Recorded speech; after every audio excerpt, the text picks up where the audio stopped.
Signalling that we're about to begin. Can you hear me? Can the public hear down the back? It is ring-fenced, the chamber, so you should be able to hear. Welcome everybody, especially to this significant meeting as we come out of lockdown, and I hope that you've all managed life in your bubbles and are slowly adapting to life out in this new normal, which is not the same at the moment. So to begin our meeting, I just want to remind you the meeting is being live streamed. Please turn your phones off, and a reminder that if you're not speaking, please turn off your microphone so there's no recall and repetition to break through the speaker, and speakers to turn on their microphones, please. Welcome to the public. You're distanced, and that's good, thank you, looking after everybody's well-being. And we will now begin, and I'm going to ask Councillor Kai Fong to open the meeting with our council prayer. Tēnā koutou katoa, no reira ko tēnei karakia whakapauaki. E tō atua kaharoa, ko koe te toho rangatira, te tohu motoronga. Manaki tia mai mātou, o paunonga e tēnei wā, e mahi nei ia mātou mahi, mai te pānga o ngā tangata, o te konihira o ngā roto o Rotorua, takua mai kia tau te rangamarie ki runga ia mātou I ngā wā katoa, ko ihi karaiti hoki te mātou ariki. Ameni. Almighty God, who alone is the leader of all mankind and the fountain of all knowledge, send thy blessing upon us, your servants, this day, as we strive to do all things good for the betterment of the people of the Rotorua district. May we be tolerant in ourselves at all times, through Jesus Christ our Lord. Amen.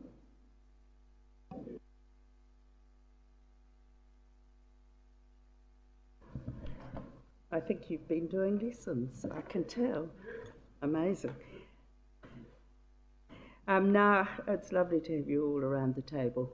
It's lovely not to be having to look at tiles on a screen and press the participants list and remember to put your hand up. It was really very strange, but we managed, and could I also thank the staff for the technical support that we had, and many of us are now so much better on distancing, and we might be able to manage Zoom on other occasions. So thank you for your support. We were all very well supported through that time because it was very, very challenging.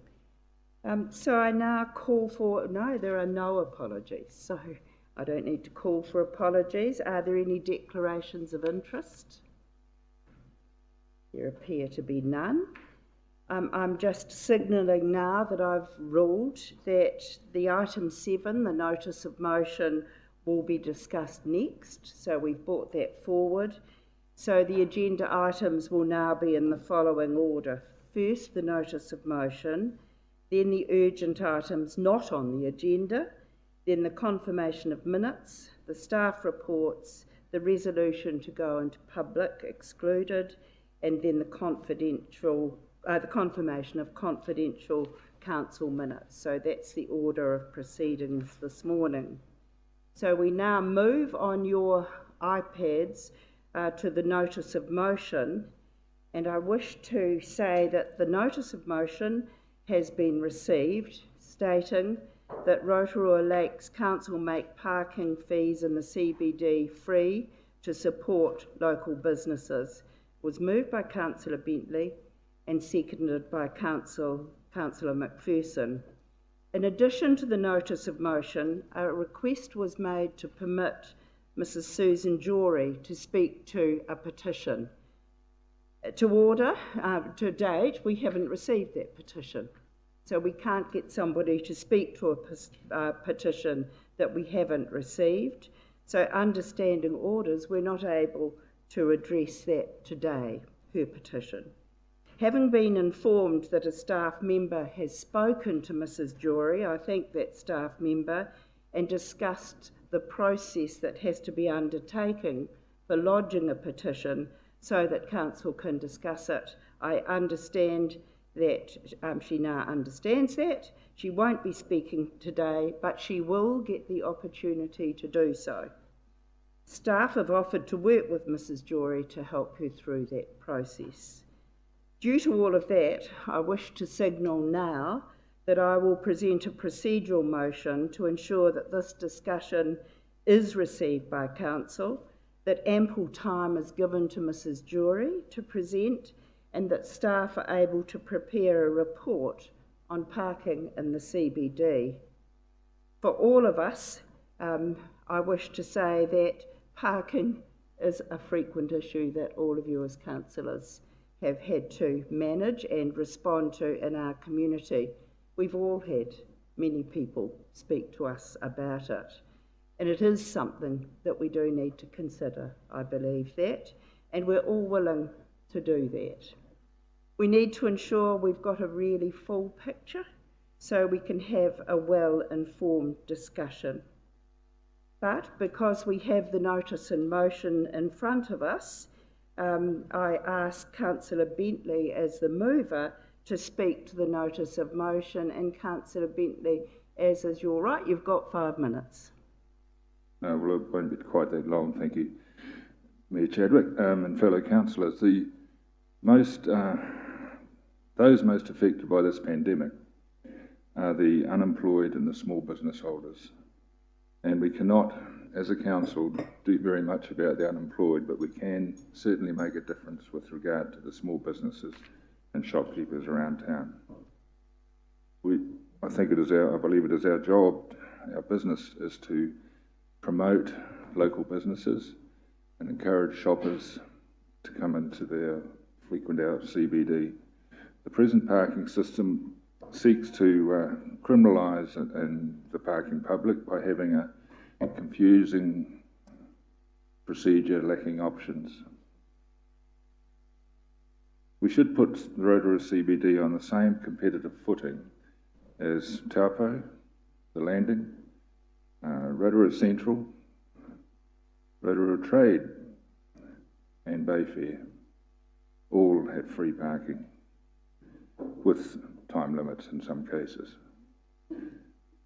Our annual plan strategy also says provide for cushioning the blow. Well, I believe that having a look at our parking and being a little bit more generous with our parking system would be one way of cushioning the blow for some of these shopkeepers. My suggestion is that we have 2 hours free parking in the CBD, at least for the duration of the pandemic, during which time our officials monitor the parking habits and devise, in discussions with councillors, a workable, user-friendly parking policy. Thank you. Thank you, Councillor Bentley. I am now going to move the following procedural motion, as I signalled that I would, that the discussion on the motion, the Rotorua Lakes Council make parking free in the CBD to support local businesses, be adjourned to the Operations and Monitoring Committee to be held on the 11th of June, which is next month, commencing at 9:30 a.m. I so move. Is there a seconder? Thank you, Councillor Donaldson. All those in favour, please say aye. Contrary? You wish to signal you're against the motion, Councillor McPherson. We'll record your vote against. I was very keen to have Mrs. Jory able to speak to her petition and for officers to be able to present to us, and then for us to be able to debate and ask and have good thorough debate then and ask Mrs. Jory. So I have moved and it's been seconded. Councillor Rotorua. Thank you, Madam Chair. I'm actually pleased that this has been adjourned because I too am very interested in Mrs. Jory's petition. Not so much the numbers, but from a retailer's perspective, then it's from the public and the citizens that, through that petition that I'd like to hear. It's unfortunate you can't be here today, but we're only putting it off for a short period of time. So thank you for that, Your Worship. Thank you, and that will enable good debate. Right, we move on now to urgent items not on the agenda. Point of order. Point of order, yes. Point of order. Can I speak to the procedural motion? No, only the mover speaks and there's no debate, but you'll have plenty of opportunity to speak, as will all councillors, when we receive Mrs. Jory's petition, because we're assisting her to get it to council. So that's when we'll all have an opportunity to speak. So I'm not allowing, we voted in support of this being referred to the Operations and Monitoring Committee. So, if I can get this clear, do we offer the public who have come this morning an apology for putting this back, rather than hearing the base arguments that people have concerning the wisdom or otherwise of having free parking? We're not debating the topic today, Councillor McPherson. I think absolutely fairly, it's Mrs. Jory's petition. We haven't received it. With respect, so no, I'm you've had a motion. Councillor McPherson. Yeah. So I have signalled that we'll have a full debate, and Councillor Bentley has spoken, and that is the end of my ruling. It goes to the Operations and Monitoring Committee. And the public are most welcome to come back. You'll hear a much fuller debate at that meeting, and that will be full and opportunity for questions. I now move on to urgent items not on the agenda. Are there any urgent items? There appear to be none. So we move on now to confirmation of the council minutes of the 30th of April 2020. Do I have a mover and a seconder for the motion that the minutes of the council meeting held on the 30th of April be confirmed as a true and thank you? Moved Councillor Yates, seconded Councillor Maxwell. That the minutes of the council meeting held on the 30th of April 2020 be confirmed as a true and correct record. All those in favour, please say aye. Contrary, the motion is carried. We move now to staff reports. The staff reports at page 12 in your order paper to approve the statement of proposal sewerage and sewage establishing a safe, reliable and safe network. Do I have a mover to receive the report, that the report approve the statement of proposal sewerage and sewage establishing a safe, reliable and safe network be received? Well, I'm going to take it from Councillor Bentley, moved, and seconded Councillor Donaldson. All those in favour, please say aye. Contrary, carried. Welcome, Stavros, and you're going to review the report. And when I look back, we started this discussion some time ago, but you may have a chronology there. Good morning, Your Worship. Thank you. Morena Tatu Kato. Good morning, everybody. As Chair, Her Worship said, that the subject of this presentation has been discussed with Council at a number of fora, whether through workshops, presentations, the Operations and Monitoring Committees, and so on. However, we are at this point in time in a position where we are ready to go to present a statement of proposal to the community, to the public. A formality of the SOP has been finalized, and I think it is quite important for the Council to revisit the rationale and the foundation for this proposal. I think this in here. Okay. We'll start this proposal by again representing a consolidated report and a presentation about the various aspects that underpin the proposal. And the pictures you see in front of you relate to some parts of our country. And obviously the title on top states wastewater network issues throughout New Zealand. And these are just illustrative examples of a national challenge faced by many territorial authorities in managing the legacy of their foundation services, especially for wastewater services. what you see in front of you are just samples of, and there are many more, of situations where what we call shock events occurred.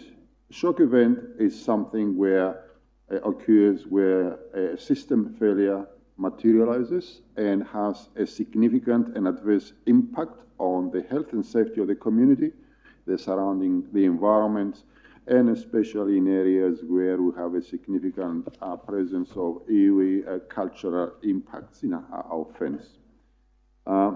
The flow-on effect of that is not so much, is not only the environmental, health and safety and cultural impacts, but it's also a significant impact on the reputation of the territorial local authorities and the undermining of trust and confidence on those territorial authorities by the community as to their ability to reliably and safely manage their core services.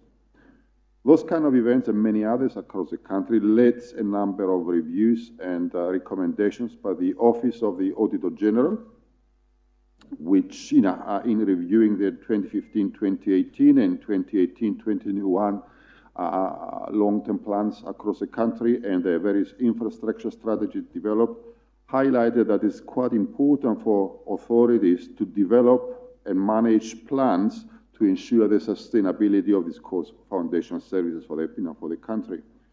You've got a local government in New Zealand, various reports that identified that in order to bring our wastewater services across the country to meet basic standard levels, especially for discharging points, i.e. the treatment of our wastewater into the environment, a significant amount of investment needs to take place, which has been estimated at $4 billion for wastewater treatment plants. And if you multiply it by a factor of about 4, probably is close to about to 16 to 20 billion for the whole of the networks across the country. Then you do have the government's position in terms of the review of the three waters, that taking consideration the current condition of the... Stavros, Councillor McPherson, could you please put your phone in front of you? We don't use our phones during staff presentations. Thank you, Stavros. Thank you. Again, the government's policy statement declares that in order to ensure sustainability and protect our environment and our communities for the long term, a regulator office has been established in December last year, and the whole aim is to uplift and elevate the standards of managing wastewater and the consequences of wastewater in our receiving environments in a way that gives priority to the environmental effects and then to human needs. All those packages of interventions and policy statements by the Office of the Auditor General, the local government in New Zealand and the government will lead us to adopt management plans for our core wastewater services in a way that will demonstrate compliance with new standards, compliance with sustainability, and obviously to ensure our reputation across our communities. So again, councillors, I want to emphasize that this presentation and previous presentations is really about our plan of how to manage sustainably our wastewater services, taking into consideration the current condition of our system, the legacy issues you have, the foreseeable risks, and the best way to ensure that the key deliverables are done in a way that minimizes risks to the community, to the environment, and the finances of this organization. So basically, the statement of proposal, it's all about what is the best way to deliver our management plan rather than the management plan. The management plan is being embodied in the infrastructure strategy that we have adopted in 2018 and will continue to be valid for the next 30 years or so. Now, you can see in front of you just a very brief summary of our current wastewater network.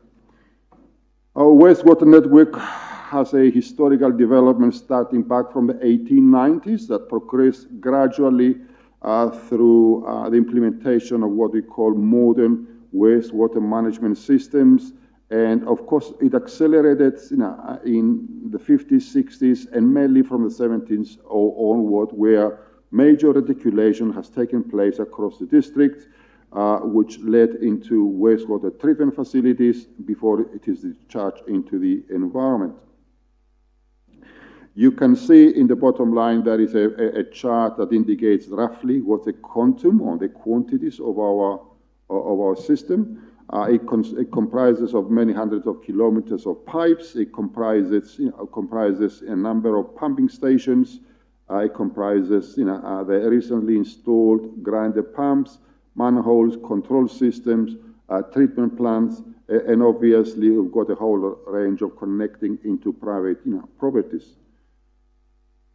On the right-hand side, you see the pie chart, which it's a demonstration of what is the current condition of our system, taking into consideration that it took the best part of a century to be developed, and therefore, based on that condition, our management plan is developed to ensure that we are addressing the key risks.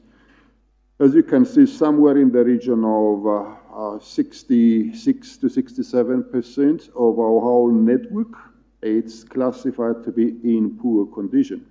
And the reason for that is that half of our entire system is past its halfway life.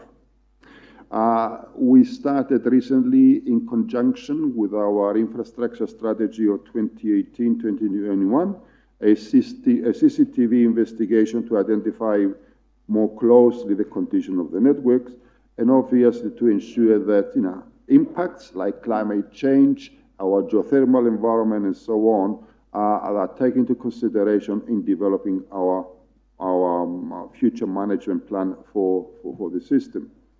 What we have as part and parcel of that classification of a poor system of 66 or 67% is the fact that out of the 450 odd kilometers of pipes that comprise our reticulation network, half of them are comprising asbestos cement pipes. Most of these pipes have been installed in the 60s and early 70s, and they are into their early 50th year. Average life expectancy of those systems, those pipe materials, is about 60 years, and therefore over the next 10 years we can expect a gradual but predictable deterioration of these materials, and therefore our management plan needs to accommodate that and take care of the consequences of that situation. We also have growing pressures and challenges. We have new networks coming into being. We've got Rotorua, who's been about 2/3 into the reticulation and delivery process. We also have got extended networks in areas where today they have not been reticulated, but of course those additions either have to use existing network to continue to transfer wastewater to an existing treatment plant, or they're setting a new asset base for which we need to make provisions for the future. We also have to address new standards. As I said earlier, in the 60s, asbestos cement pipes were considered to be the material that would last forever. Experience and history shows that this is not the case, and therefore new standards are continuing to be developed about the resiliency and sustainability of materials, take into consideration earthquake resilience standards, take into consideration our geothermal environment, and so on.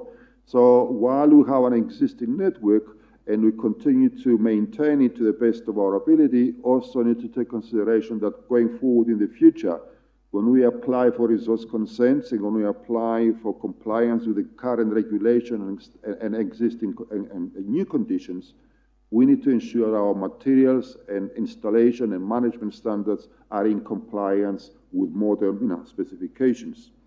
And of course, paramount to that, we do have growing and high community expectations. We do live in an area that is central to iwi.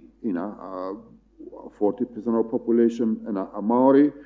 Iwi have a special affiliation with the receiving environment, water, and the damage our activities may or may not cause to that environment. We have a bipartisan, bicultural approach to a relationship with iwi, and therefore we owe it to that principle of biculturalism to take serious consideration onto cultural sensitivities and effects and concerns about how our services impact onto mana whenua and how we consider those effects to their lives and obviously to their mana. So having due consideration to all this, all the backgrounds, we have, through our infrastructure strategy, identified a number of risks for our wastewater network, and these risks, pretty summarized as you see in front of you. One, we've got an aging network, and obviously as materials get older, the predictability and the reliability of their performance is always under question. We have growth and demand. We've got expanding communities, we've got additional networks, and obviously we've got more assets that require more complicated treatment and management for the future to address emerging standards. We have an increasing compliance bar or environmental cultural impact standards. We have a commitment gradually to, when we have a resource consent for our new treatment plant, to move out of the forest, and that is a point of discharge quality, which means that at some point in time, the way we treat our wastewater has to be at a quality that's appropriate to the point of discharge or the nearby receiving environment.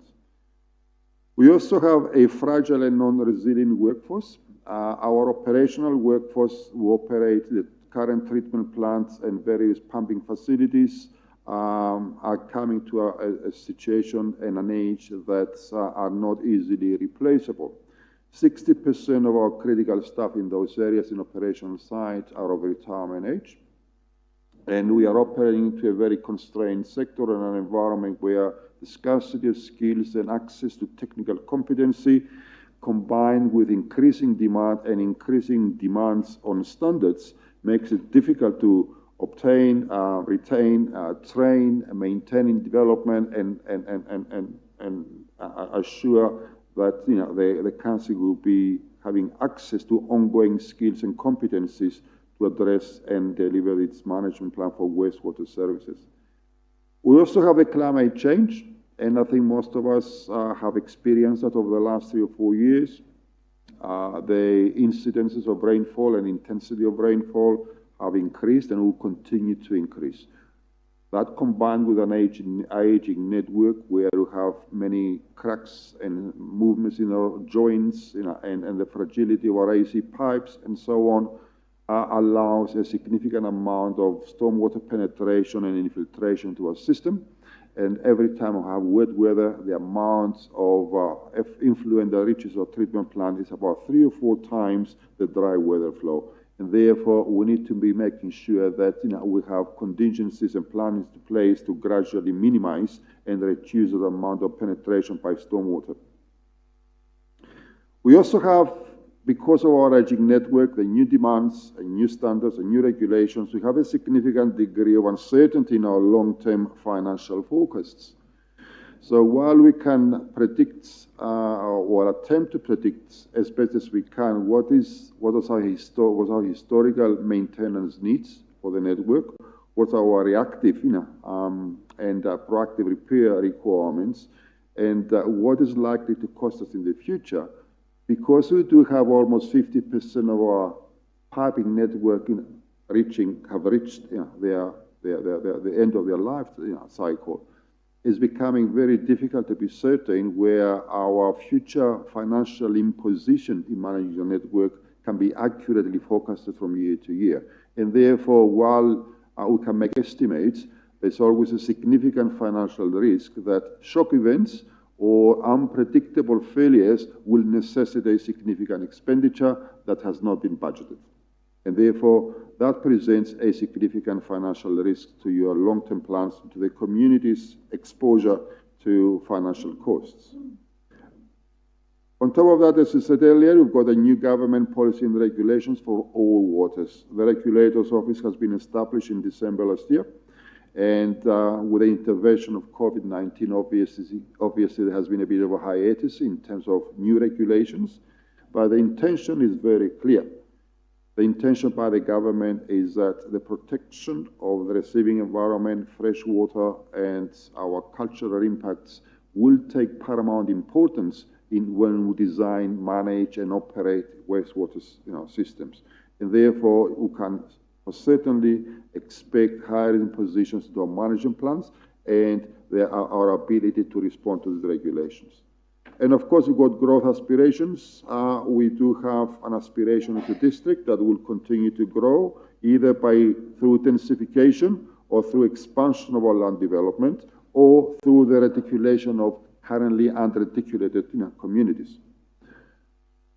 What that growth means is that more wastewater will be generated, more wastewater will be transmitted through our existing old system, more wastewater needs to be treated at the highest possible level to meet new regulations, and obviously we need to have an ability to assure the communities and our land development aspirations that we can receive that new wastewater, we can transmit it, we can safely convey to treatment plants, and we can treat it in a way that will meet the statutory requirements and discharge requirements as specified by the government and our various resource consent conditions. So we have cognizant of those risks and challenges ahead of us. We have identified that, bearing in mind that we do have an old network, it is an extensive network compared to the size of the district because we have quite a dispersed settlement pattern. We need to focus our attention onto the critical parts of our network. And that is consistent with the Office of the Auditor General recommendations to ensure future sustainability and provide financial and related resources to assure the community that we can achieve it. The critical part of our network simply comprise our treatment plants, our pumping stations, our rising mains, these are the pipes that convey wastewater under pressure, and the critical collector pipes where wastewater from each individual house going to central pipes all need to be led to the rising mains and taken to the treatment plants. We do have a legacy of pipe networks that have not been fully replaced over a number of years, and the reality is that we cannot redress that historical deficit in an easy way. We therefore need to focus attention onto our critical parts of the network, and our plan really is based on that necessity to ensure the stability of the critical part of the network. That means the condition of that critical part of the network does not deteriorate. We need to ensure the reliability of the service, that no unforeseen shock disrupts the service to the users, to our ratepayers, and obviously to make sure that shock effects do not cause unreasonable safety risks to our community. So when we went to the wastewater services and procurement process, a set of objectives have been identified, and we sought to find the best partner or the best service provider that can work with us under a particular set of contractual obligations to ensure that our network is stable, is reliable, is safe, is resilient, and meets statutory requirements. We sought to, for the last 2 years, through an extensive and in-depth procurement process, to ensure that this organization has access to expertise and competent skills and planning advice. It is very difficult to manage on an ongoing basis and for the long term a complicated network that continues to grow both physically and into quality and specifications demand, and therefore access to expertise and competent skills to ensure that our growth and our stable operational framework for our wastewater services is assured. We also, under our terms and our principle to be a good employer, we wanted to make sure that our operational staff who currently drive and operate our treatment plant and our pumping stations have future career development opportunities and to minimize their uncertainty, for their professional development. And therefore, that was a key parameter of our procurement process. We wanted to make sure that we have a long-term cost effectiveness and predictability. So we wanted to bind a contractor into a long-term contracts whereby they, for a nominal fee or the contractual fee, they will undertake to achieve a stable, reliable, and safe network, but with within a cost framework that provides for us a safety limit and a certainty as to what is going to be our annual outlay for that services. We're also going to make sure that we have a reliable service and risk management with a party that is in the best fit to address known and emerging service risks. The services becoming increasingly specialized. They are becoming increasingly dedicated into new technology because we can no longer rely on the environment to do the filtering for us. Our technology has to do the cleaning and the filtering before we discharge. And obviously, we also had to give effect to our statement for biculturalism. We wanted to find a partner inside this procurement plan that is demonstrably ready and accepting on the imperative need for us to work meaningfully with our iwi partners and embed and enmesh iwi involvement into the operations management and future skills development in this sector. And therefore, that was a very important criterion in terms of identifying the preferred partner.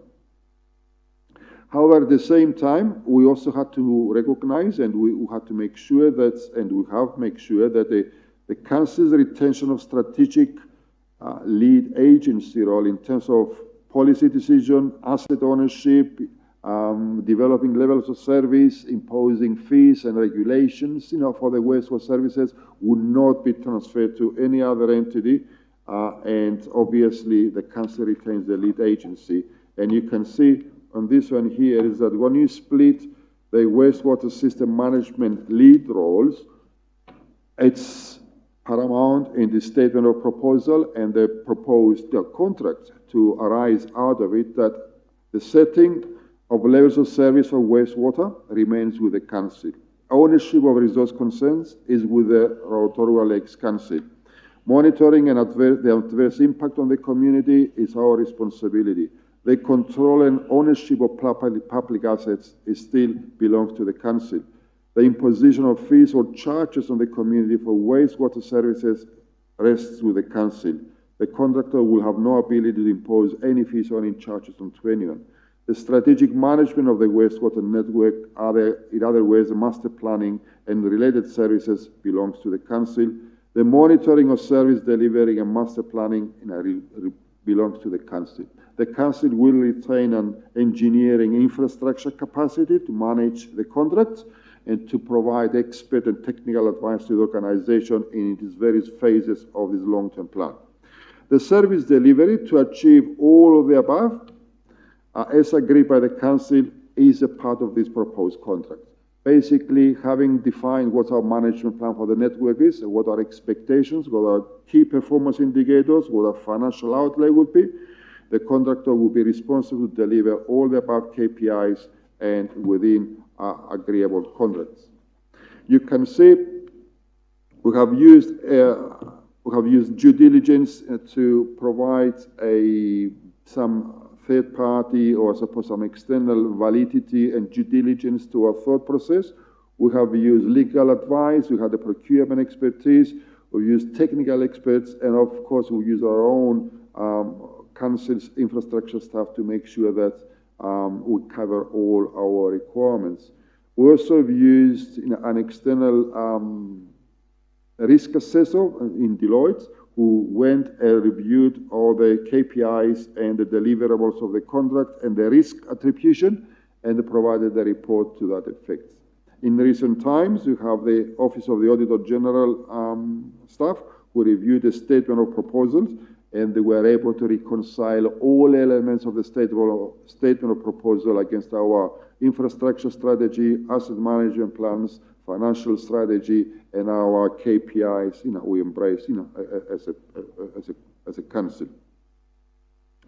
The risk allocation and benefits, obviously, the 10-year proposed contract includes a range of indicators designed to clearly monitor the attainment of the 3 key objectives. A stable network, the condition of the network does not deteriorate but improve.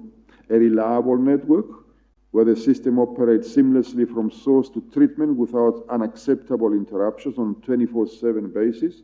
And a safe network that does not pose an acceptable safety risk to the operating it to the community or the environment. Going forward, obviously, in trying to secure a contract to that effect, there are financial imperatives and financial considerations to that effect. You will see in front of you the same presentation you received in a few weeks back and during the annual plan workshop, and you can see to your right-hand side is what we call the current resourcing. Of course, the current resourcing as it was does not take into consideration new systems like Rotorua, the new costs of electricity, and also the uncertainties of staying and operating the current treatment plant and staying into the forest longer than anticipated. And therefore, the new financial baseline, what we call the minimum baseline of, which is a middle circle of $149 million over 10 years, it is a minimum baseline to maintain a service reliability. However, the reactive costs inside that baseline are totally unpredictable at this point in time. While we try in that baseline to predict a reasonable level of maintenance needs, it's also important to recognize that shock events may occur because of the aging of our network and the condition of some of our key facilities, and especially with the treatment plant and pump stations, the rising mains, that may push our reactive costs way above that baseline. And therefore, the proposed for the contract of $156 million over the next 10 years gives us that ceiling. It says for the difference between your baseline and the proposed contract, which translates to something about $700,000 a year, that is the risk premium we pay to ensure that our costs is capped inside that contract envelope. We believe that on the basis of the current condition of the network, the future regulations and standards, the foreseeable challenges ahead of us, skills and technology requirements, engaging into a 10-year contract with the identified service provider will provide us the best platform to address known and current risks, but also the reasonably foreseeable risks into the future. And therefore, we propose to go to the community for a statement, with a statement of proposal recommending that council engages into that into that 10-year contracts to allow us to manage our wastewater services. Thank you, and I'm happy to take any questions to that effect. Thank you, Stavros, and also for those on council, we went and looked at a lot of this infrastructure on our tours before Christmas and then 2 workshops since. So there's been a lot of discussion around this proposal, but there might be questions of Stavros that need clarification. Councillor Donaldson. Thank you, Your Worship. Through you, Stavros, you mentioned the critical parts of the network, and I don't think I heard you mention the land disposal system. But I'm assuming that this proposed contract covers managing the land disposal system until there's an alternative. And because we did see when we were up there with Infracore on the bus tour, significant parts of that are already requiring investment. So could you just clarify where that sits, and also where the existing Infracore, are they brought in under this proposed consortium as well? Thank you. Thank you, Deputy Mayor. The land disposal system into the forest, i.e. the irrigation system, it's part of our wastewater treatment plant. It's just another treatment phase. Basically, we're reducing nutrients from the primary treatment through land filtration. So that's, when I say treatment plant, I mean that too. It's part and parcel of the whole thing. It is true that over the last few years, as you are aware, we have been aiming to and continue to move towards an upgrade of the wastewater treatment plant to a higher technological level, but our resource consent uncertainties means that we will continue to operate the existing treatment plant and the land disposal system until such time as we secure a new resource consent, for the treatment plant. Therefore, we have to put some added emphasis into maintaining and repairing and managing that land disposal system to make sure it meets statutory resource consent requirements. Infracore, as you know, operates some small parts of our wastewater services network. Infracore is forming part and parcel of the organizational structure of this consortium, and they will continue to operate as a subcontractor to that effect. And I'm working with both the consortia and Infracore to make sure that we explore and exploit every opportunity to have for future strength of that relationship. Councillor Kumar and then Councillor Rotorua. Thank you, Madam Chair. Thank you very much, Stavros, for that very extensive summary. And I guess it sort of sheds a little more light as to what the total cost is. I have a couple of questions. One is just probably for the general layman, and that is that if we do nothing as an option, what is the lifeline of this network? The other question I've got is that, having seen one of the objectives in 2018's procurement was that we were going to engage with all the iwis, I'm just wondering, have we got all our I's and T's covered with all the iwis in terms of the objectives of the 2018, was it? This is in light of what happened maybe last year or a couple of years ago when the council decided that it was going to go into the lake, and then one of the iwis came around and said, no, we were never consulted. So I'm just wondering whether at this time going forward, whether that's been covered.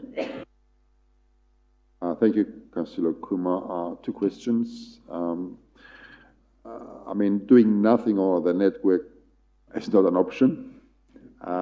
We have to operate, maintain, repair, react, manage the network on an ongoing basis.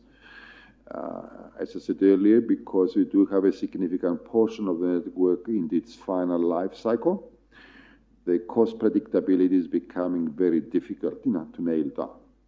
And therefore, the contract anticipates a significant risk transfer in financial transfer from ourselves to the contractor, and that's one of the attractions of that proposal.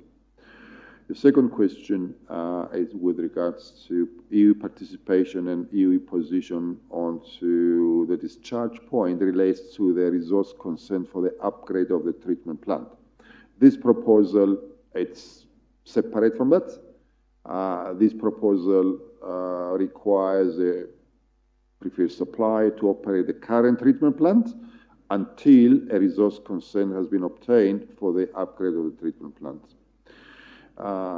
We have an ongoing commitment, and in fact there is a draft memorandum of understanding between the service provider and what we call the TROA collective or representation of TROA towards a migration towards a more meaningful involvement of iwi at all levels into operational management, skills acquisition, apprenticeships, and so on, into learning the skills of trade. The resource consent for the treatment plant still goes through the processes with the environment courts. Some of the iwi have a view about it. We have a view about it, but the environment court will arrive at a position in due course. So the upgrade of the treatment plant is a separate issue that will be brought to the council in due course. So, Stavros, this is purely the management contract of the network, not the resource consent. Councillor Rotorua and then Councillor Maxwell. Thank you, Madam Chair. I do have one question, but I would like to make some comments later when you open it up for discussion. Thank you. And it's quite a simple one. Stavros, the wastewater network, are we still responsible for the insurance in total for all of the 450 Ks, or is that just wrapped up in our normal insurance? And I'm really thinking about a shock event. Could it sort of, does that lie with us, the insurance of? We do have, thank you, Councillor Tate, there is the insurance that deals with a catastrophic event like an earthquake, volcanic eruption. That's the insurance we cover. The replacement value of our wastewater system is close to about $400 million. So that's covered by our insurance. However, the contractor is responsible for any shock event. If you have a blow-up of a rising main, and that means they need to spend $500,000 to repair it or $1 million to repair it, and it's a blow-up that creates what we call a statutory liability in terms of breaching resource consent. That is their responsibility. Contractually, they are responsible to where the liabilities arising for a breach of the resource consent or regulations, and also the cost of applying a cure, the remedy, to that repair. So that's one of the attractiveness of of this contract and the arrangement. And of course, the service provider have confidence in their proactive management ability, in the skills and technology to avoid that. However, contractually, it is their responsibility, while at the moment, we are aware of that risk.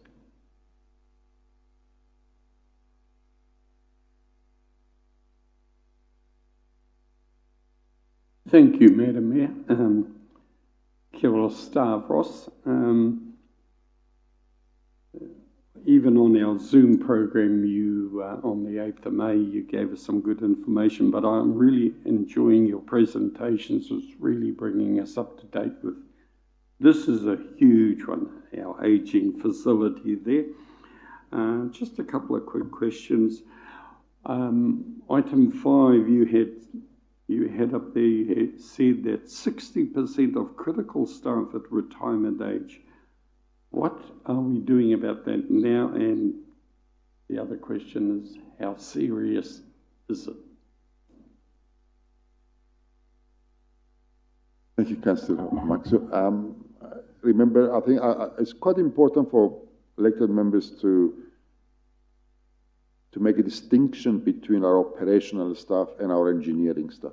Our engineering staff are the people who work directly under my group. It's me and my managers, asset managers and so on. So that we will always going to have that ability because we need to manage and oversight, of the contract services, the performance of the networks, regulatory issues and so on. Operational staff are the people who operate our treatment plant and do repairs to the pump stations and so on. And we've got about 11 staff in that area. Yeah.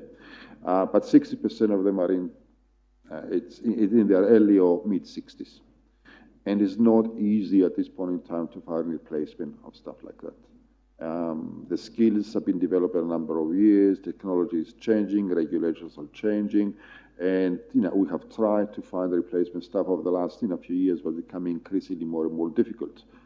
Technical competencies tend to go with sector specialists, and therefore, that is easier for a big contractor like the consortium we're dealing with, to attract, retain, train, and offer career opportunities to these people.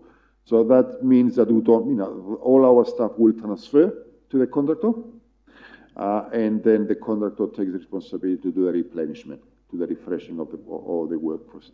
So the unions have agreed to the conditions of transfer. There is no objection to that. The two parties are in full agreement about it.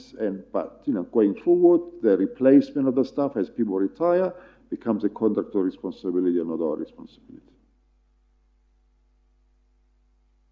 Thank you, Your Worship. And tēnā koe, Stavros, ngā mihi nui kia koe and your team, actually. This is quite a wonderful document, and I do support it going out for public consultation, because essential services like wastewater are compulsory for our economic but also community wellness.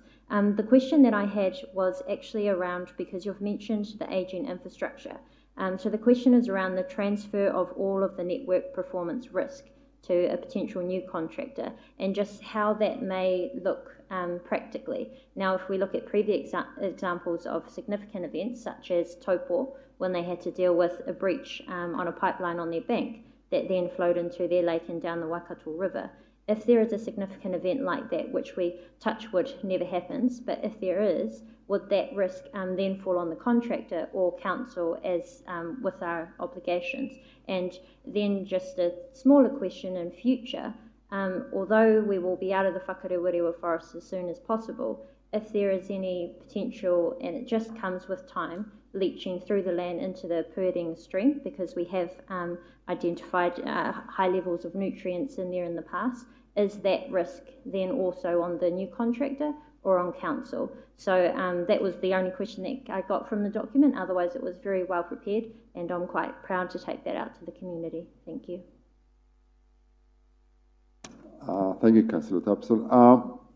Again, two questions. Obviously, one relates to the allocation of risk in terms of let's call it I call it shock events. Shock events is something that's unexpected. Shouldn't happen. That's why it's a shock event. Nevertheless, the procurement process here has taken 2 years. The proposed contractor has undertaken extensive assessment of our network. They've done due diligence, they've done CCTV, they've reviewed our records and so on, and their proposal takes a position that now they understand our network, and they are in a position to manage a network in a way that meets our statutory requirements and meets our management KPIs. And therefore, if an event like the Taupo takes place, then that kind of event will take place because someone has not done enough proactive maintenance onto the system to identify early the potential for that failure. In this event, in this proposal, that responsibility rests with the contractor. It's their responsibility to repair it. It's their responsibility to wear any statutory costs arising from that. So that's clear contractually. There is some element which says which possibly a major event like a caldera effect or whatever will kick in and generate that kind of shock event. That's where insurance kicks in, and then obviously it's a balance between their insurance and our insurance to cover for such events. In terms of the land disposal system, again, we need to remember that the land disposal system plays a significant role in reducing nutrients from the level we treated at the moment of the treatment plant further to meet the target levels of nitrogen, phosphorus going into the lake. And these are very well established levels of 30 tons of nitrogen and 3 tons of phosphorus. So the land up there plays the role of a filter. The irrigation system is designed to disperse the treated effluent in a way that will allow the land to achieve that kind of nutrient reduction.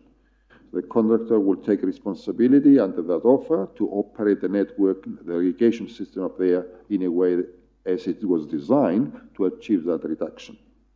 Now, if suddenly we've got some significant sort of population explosion, and we haven't upgraded our treatment plant, and the capacity of our treatment plant is no longer able to treat and remove nutrients into the level that is required before it's discharged, that is something that goes beyond the capacity of our treatment plant, as they have inherited it. But to operate the current treatment plant, operate the land disposal system, is part and parcel of their responsibility to meet the statutory and consent requirements of the 30 tons nitrogen and 3 tons of phosphorus. Thank you. Thank you. Golly, it's complex to take to the community for consultation. Councillor Bentley, then Councillor McPherson. Thank you, Mayor Chadwick. Thank you, Stavros, for your in-depth presentation this morning. Just a couple of minor questions. Moving out of the forest, would an option be to expand upon the present forest disposal system using a greater acreage? To rule that out of order, Councillor Bentley, because this is about the contract to look after the network, not about managing future options. I think they'll come back to us, won't they? All right then. Second question. With the upgrading of the treatment plant and gaining resource consent, we are going to gain the resource consent from the Environment Court and whatever other courts are necessary before we start on that project, are we? Please. That's also, but I'll let Stavros answer, that's also not about managing the network, but would you like to answer, Stavros? No, we cannot start an upgrade of the treatment plants unless we have a resource consent. And the resource consent for that treatment plant has got two components. One is a run-of-the-mill resource consent for emissions to air, earthquakes, dust control and things like that. But the most important part is the point of discharge. And the controversial point in time is the point of discharge. But we have to get a resource consent. And a supplementary question to that with regard to Trinity. As we know, the effectiveness and efficiency of any contract is down to the person or the people that are supervising that contract. Will Rotorua Council retain the knowledge to be able to oversee this contract to its fullest extent? Yes, Councillor Bentley, as I said earlier, that there is a significant distinction between our operational staff and our engineering staff. My infrastructure group will retain sufficient resource in the form of people, Eric Court, Greg, Peter, and myself, and the various other sort of, elements of work that will apply an oversight onto the performance of the network, either in full-time or part-time, because remember, we need to continue to manage our other water supply and stormwater and roading networks and so on. So, our infrastructure group will always going to have an ability to apply oversight and control of these contracts. Councillor McPherson. Thank you, Your Worship. Again, thank you very much for this comprehensive explanation of the network strategy. It's a development strategy, I appreciate that. But I just want to be absolutely sure, is there any aspect of the statement of proposal regarding Trinity's engagement, anything in the statement that precludes consideration of the rapid infiltration trenches already approved by the Bay of Plenty Regional Council for the Rotorua wastewater treatment plant for local application? Thank you. Is there anything in the statement that precludes that consideration? Thank you. The answer, Councillor McPherson, is no. This statement of proposal has got absolutely nothing to do with the resource consent and the methodology of treating an upgraded treatment plant. Appreciate the assurance. Thank you. I think we are getting a little muddled about some of the wastewater treatment options as opposed to managing this contract. Councillor, who have I got now? Kai Fong. Your Worship. Stavros, I'd asked this question before, and it's in relation to that last slide that you had up, and it's the difference where we're going out to consult with the public as to the actual cost. So on that, I thought it originally was a $20 million difference, so $2 million per year as an insurance premium to cover the additional risk of failure to the system and the additional growth. And I know you mentioned that that should be taken as $700,000 per year as an insurance payment. And so the question is, just for the public's benefit, so that they're showing that we're paying this additional amount to buy the security of the contractor taking on that risk, as opposed to the presentation in the current form in the proposal, which is kind of talking about so much per week in a rate, which I'm not sure that you can put the two things together for someone to consider, is this a good proposal or not? I think It's part of the engagement, but if you can answer, it's a very good question. Well, again, it is quite important for us to explain into our SOP that the blue line, the $149 million, is a cost that we will have to incur because, forget the contracts, if there was no contract at all, that's a minimum financial arrangement we have to make, okay? But that is without ceiling. It's got no ceiling on top of it. And I think the explanation of SOP, it needs to be clear that that minimum, versus that 156 for the contract, that's the difference is the premium we pay to cover that risk.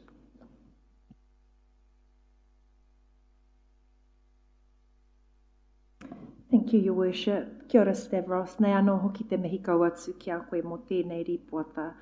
I notice with regards to our current wastewater risks, our local environment being geothermal is of key to me.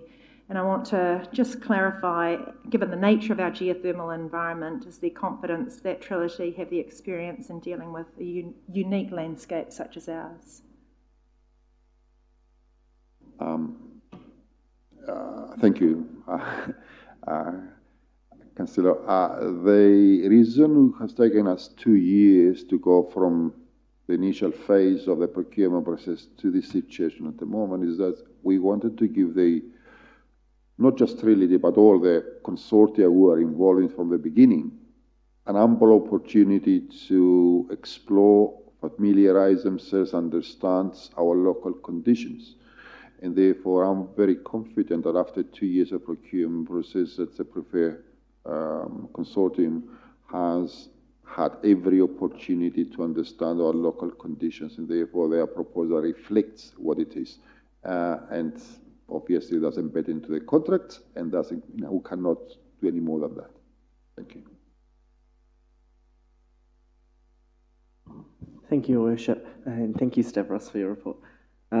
Most of my questions have been answered, but I did have one. Over the past few years, have we seen a steady increase in the number of call-outs and repairs on our wastewater system? Thank you, Councillor. Yes. The trajectory of what we call reactive repairs, numbers is increasing. We had, I think the last one we had last year in July, a major one was the main interceptor that flows around Victoria Street, and I think I've showed you a photo in the last forum where the pipes collapsed due to geothermal activity there. And you can see a significant trend towards more reactive repairs and maintenance requirements. Yeah. And one more question. I think we mentioned in our Zoom meetings that we have in the contract that Trilogy will provide training and support for local iwi and also our youth regarding trades. Yeah, that's correct. One of the advantages of working with a significant sector player like Trilogy, Fulton Hogan, Stantec, which is a consortium, is that they have an ability to provide us apprenticeships and opportunities for career development, both at the local level, at the regional level, at the national level, and international level. And a significant part of their offer is actually to open the gate for these opportunities for people to learn.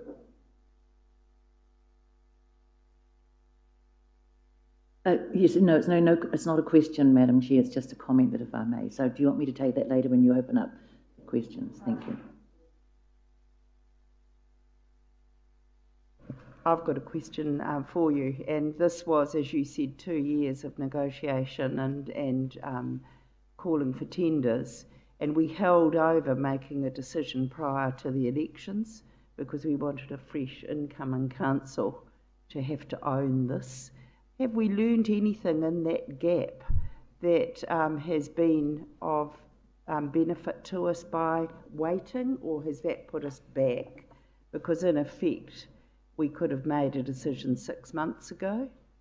What have we learned in the interim?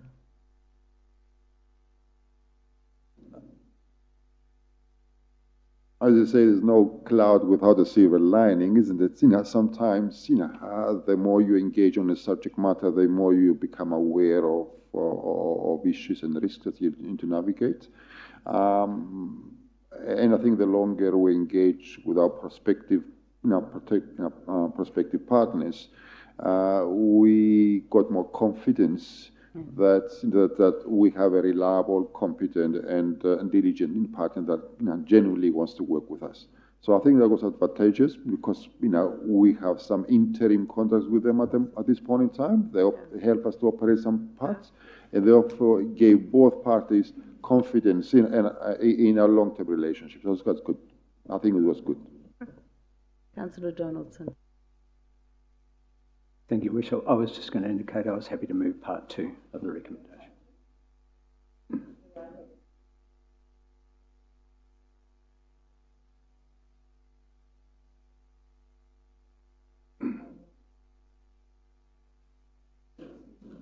Madam Chair, thank you. Yes, it's just thank you very much.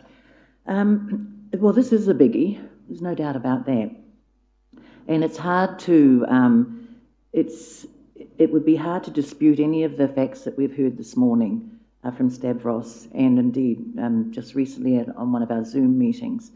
So, but there's always a degree for myself, and I'm so pleased that this is going out for public consultation.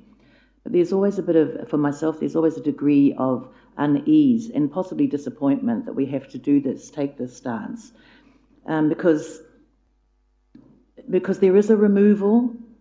Whatever we might say, there is a removal of local oversight, I believe.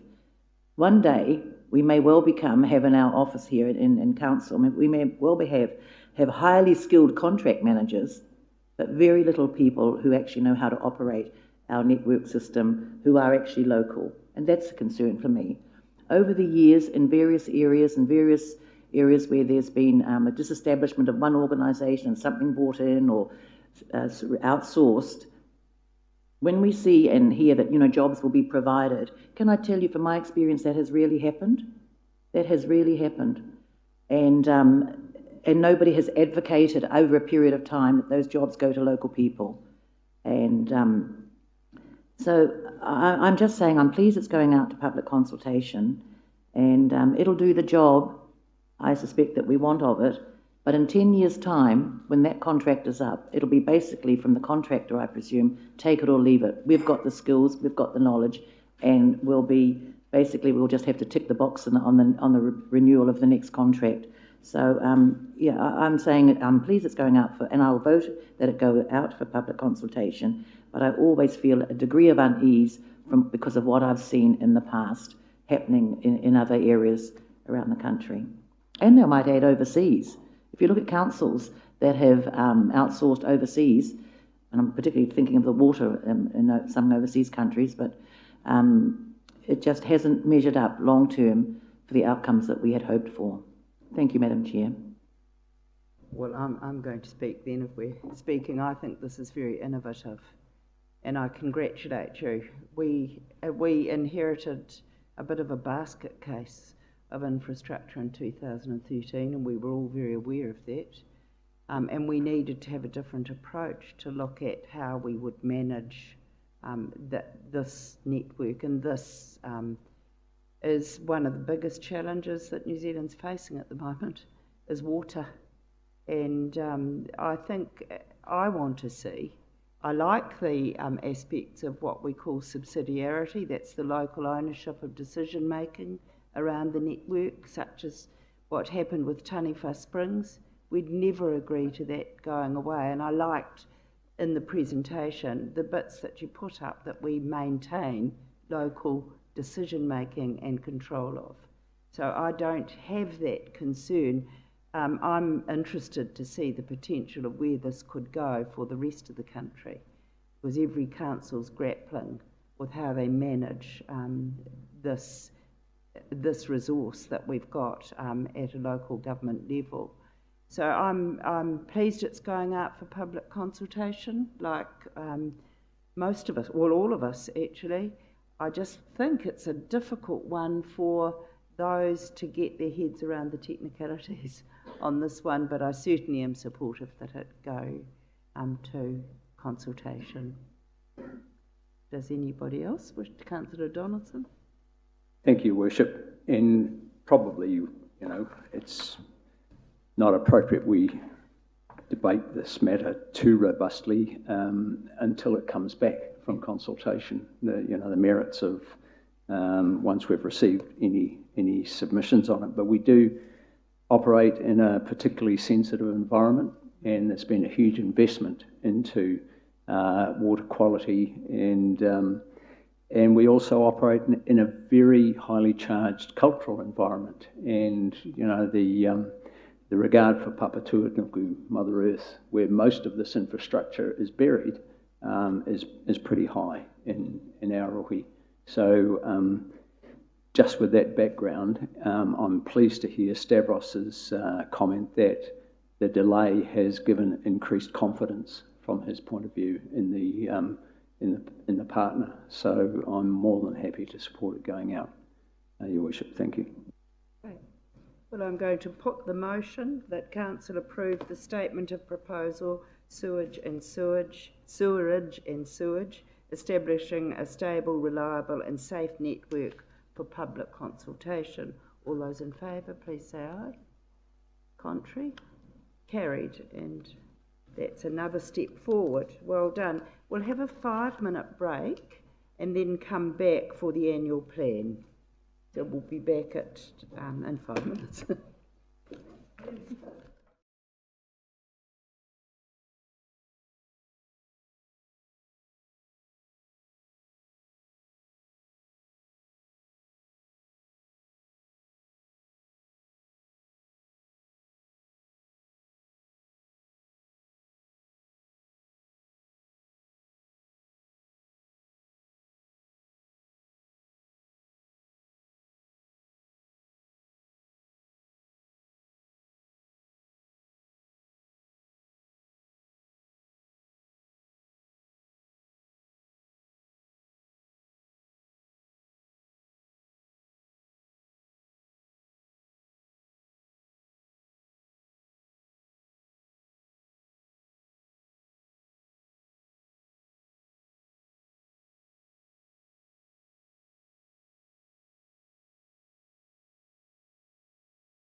Difficult debate.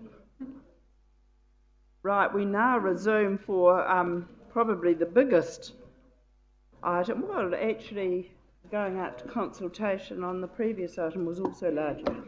So I welcome everybody back, and we're now going to approve the proposed 2021 annual plan, move to invite public feedback. I need a mover and a seconder to receive the report. Moved by Councillor Kai Fong, seconded by Councillor Yates. All those in favour that the report approve proposed 2021 annual plan, move to inviting public feedback be received. All those in favour, please say aye. Contrary? Carried. Thank you, Thomas, and the time is yours. Thank you, Madam Mayor, and good morning, councillors. Just first of all, we obviously did quite an extensive presentation on this at last week's workshop, and I understand the video of that is available online. So I don't plan to go into as much detail as I did last time. However, encourage anyone that, particularly those viewers who wish to see more detail, I would encourage them to watch that video. The annual plan. So we obviously started this journey back in October, November, and came back to you early March with regards to proposal. But obviously, since that time, the world has changed significantly, and you only need to look around the room with regards to how we're sitting currently. And as I said before, the only certain thing at the moment is probably uncertainty going forward, and that is something that we've had to take into account with regards to looking at the recovery of Rotorua and its impacts on this annual plan. So as a whole, it does feel a little like we are responding to quite an unprecedented challenge, and with that unprecedented challenge obviously comes a lot of uncertainty with regards to what is going to happen in Rotorua, what will the recovery of Rotorua look like, and what will the impacts of that be. And with that, obviously, how will Rotorua Lakes Council react and support our community to grow and recover from that. And so really this annual plan that we've put together is in support of the recovery strategy that Council adopted several weeks ago and leverages off that. And the reason why we talk about that uncertainty is we all know people and businesses out and the experiences that they've had over the last 6 to 7 weeks. There are some businesses that hibernated during this close down period. There are some businesses that will thrive coming out of this, and there were some businesses that will not survive, unfortunately. And each of those businesses have had to take different approaches to how they look at their businesses. And as I said, some can contract, some will expand, and some will hold and pause. Unfortunately, we don't have a lot of that luxury, as you can imagine. The majority of our services are life essential services, and so the ability for us to contract and wait to see how this recovery happens is probably not an option for council. So we need to play a more active role in this space. And there's a slide missing.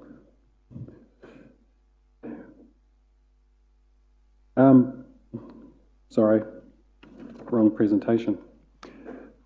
I'll make do. So as a result, council, and we're working with the community on working on a recovery strategy that will support and underpin the annual plan.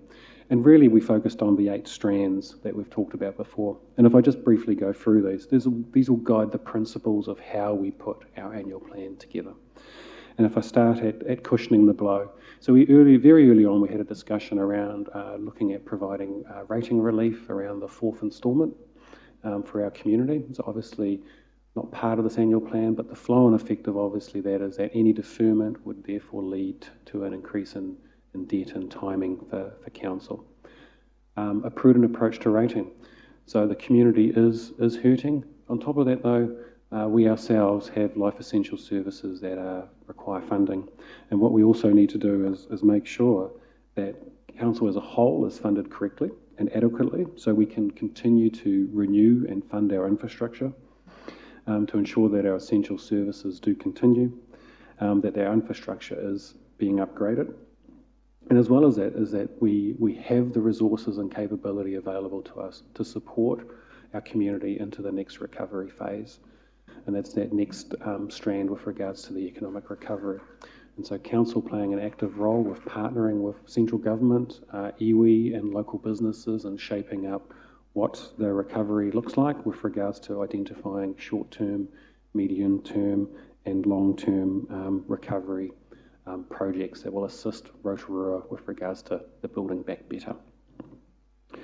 The next strand was with regards to investing into the recovery. So that's really looking at our capacity to leverage our balance sheet and look at the way that we spend money into our community to ensure that it's purposeful and making sure that we can leverage that to support the economic recovery of Rotorua while still looking after our essential services and our infrastructure. Prudent use of debt. So during this time, we will see many people and businesses in all different circumstances leverage their balance sheets. We've all recently seen what central government has done with regards to their budgets. So they're looking at obviously approximately 150% increase in the level of its debt to help New Zealand through this next phase of the economic recovery that's needed. And ourselves, we have a pretty good strong balance sheet, and so looking at how we can utilise that to help facilitate the recovery of Rotorua. Adapting for change. As I said before, the only thing certain is the uncertainty. So making sure that when we do decide to do things, that we are very purposeful, that we're aware of the benefits, that we're aware, therefore, that we can maximise what we're doing with regards to not only doing the work that we need to do, but to help Rotorua towards its recovery. Staying on top of emerging wider impacts, so being flexible. And so that's why we say we wish to do X. It means we are aware of communities, expectations, the wider implications, and having the ability to adapt and change to those emerging wider impacts that are ahead of us. And also maintaining our direction. So Vision 2030, understanding the key objectives and strengths of Rotorua and continuing to leverage off that. So overall, these were the things that we considered in compiling our annual plan. Within that specifically, we have looked to target investing in our recovery. So we plan to recommence the existing capital works program, but being more purposeful with regards to how we procure those services and how that money is spent in our community. We've provided for an additional $29 million fund for partnership projects. So as we said before, we've set up business sector groups that will help obviously identify short, medium and long-term projects, as well as the shovel-ready projects that were put forward to central government. This fund will help support those, bearing in mind that obviously the utilisation of this fund will require council approval on those individual projects. And thirdly, just a new fund for a one-off fund to support our community initiatives to help build resilience. And so that's a fund that will be targeted towards supporting community organisations such as sports clubs, arts and culture, etc. So where were we pre-COVID? So we'd done a number of workshops and we were considering an annual plan that had a proposed rates increase of 8.18%. And that was really built on the back of a prominent tourism industry. Rotorua, that was a surge region that was seeing strong population growth, and as well as needing to invest to support our direction, achieving Vision 2030, and as well as correcting the legacy of the under-resourcing with regards to the infrastructure needs. As you can imagine, though, that COVID has played a little bit of havoc with regards to that budget, and so what we went about was just understanding, obviously, the impacts that we have ahead of us, taking on board those 8 strands that we talked about before, and putting a new budget together. On top of that, we were aware, though, that some of our services and fees and charges will be compromised, and we're seeing a little bit of that already.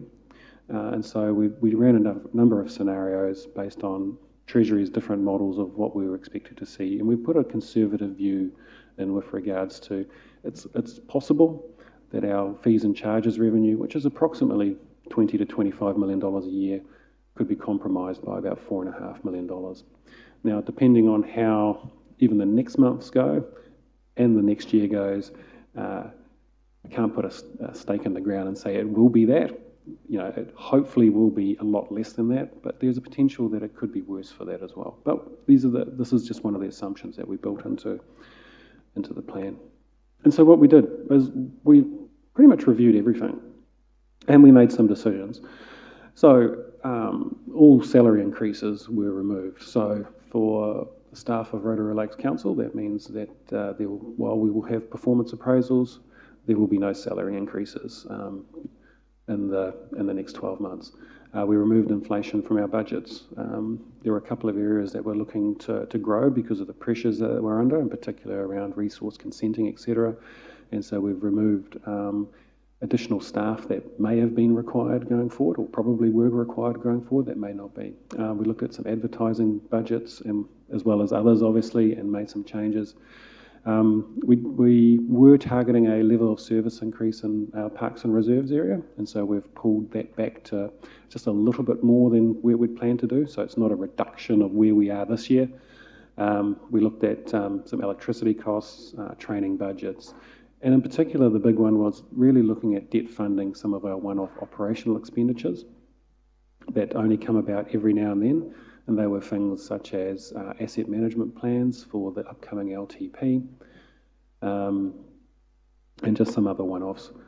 On top of that, though, while they achieved reductions, we had some increases. So the rates postponement has the potential to add a temporary $10 million to our debt. The $9 million of funds set aside to support the economic development project, so that's the $9 million of the 29 that we talked about before, 9 million in this year, 20 million in the following, the 1 million for the community grants funding, and up to $1 million for Rotorua Airport, with also an additional 750,000 approximately for Infracore, and we're still working through potentially what support we may need to provide RED with regards to the eyesight. And so when we put all these together and reviewed them, and particularly around the 8 strategies that we were looking to achieve, we put together a budget that overall achieved a 0% general rates increase. So that's an incredibly pleasing result. With that, though, came some challenges, and just before, Stavros has obviously talked about the challenges in the sewerage activity. And so within that, some of our life essential services, like sewerage and water in particular, and waste management, have seen some incredibly challenging times and pressures, and so we have had to have the need to increase our targeted rates. And so when you combine those two together, it does provide an overall 4.7% rate increase, driven all from targeted rates. And so how are those targeted rates made up? And so while it is a 4.7% overall, those targeted rates have on average moved at 11%. And so sewerage is the predominant one, and you've all seen in the statement of proposal with regards to the proposed change to the pan charge, followed by water, predominantly driven from electricity expense, which we've all known we've been under immense pressure over the last 18 months. Economic development and waste management. And waste management is being driven predominantly from less revenues from recycling, even exacerbated more now. The market for those recyclables is pretty much drying up, and higher volumes that we're going to the landfill as well. And so those four are driving the overall rates increase for our community. So how does that fall? And because it is a 0% general rate increase, and the rate increase itself is all on targeted rates, which is really much driven from services, will fall differently for our community. And predominantly this rate increase will be felt by the business sector and residential sector, because those are the two areas that predominantly have those services. And in particular, those services make up a large component of the rates for those sectors of our community. What we've done is we modelled that originally with regards to no change to the uniform annual general charge, so a 0% general rate and those targeted rates. And what we saw was that overall equates to a 4.1% average for business. But within that, there is a challenge for us around our accommodation sector, which are facing much higher, and we do need to look at using our remission budget with regards to doing some targeted relief, I think, to that part of our community, and that's something that we'll bring back to you closer to the annual plan adoption as we work through understanding what that looks like and what we may need to do. Farming overall is quite low. Residential clearly pick up a large portion of that and have an average of about 6.1. And you'll see there that because these are all increases to fixed charges, it falls with regards to affordability, equity and distribution, it falls more or harder for our lower value properties than those at high. And as you recall, this is something that we've been talking about for a lot of years, and in particular around our rating review and recently before Christmas, talking about affordability, quality, equitable distribution. And so what we have looked at said as well, as the general rate is not increasing, it does have an opportunity to therefore change the way that that general rate is being distributed and reduce the fixed portion that each of our ratepayers pay, and that's the Uniform Annual General Charge, otherwise known as the UAGC. And we have put a proposal together for you whereby that UAGC can reduce. And so by reducing that fixed portion, it moves rates from a fixed charge that every ratepayer picks up and moves it to capital value based. And so what that has the effect, and as we know, we use capital value as a means of ability to pay. The higher the capital value, the assumption is the more ability you have to pay than those with a lower capital value. And what this does therefore is it tightens the distribution of the rates, and it gives us an opportunity to move towards one of the goals that was set with yourselves, Council, with regards to becoming more progressive in our rates, as in less fixed charges, versus the regressive of having more rates on fixed charges. And so therefore we have put that proposal together for you with regards to what the UHEC reduction does.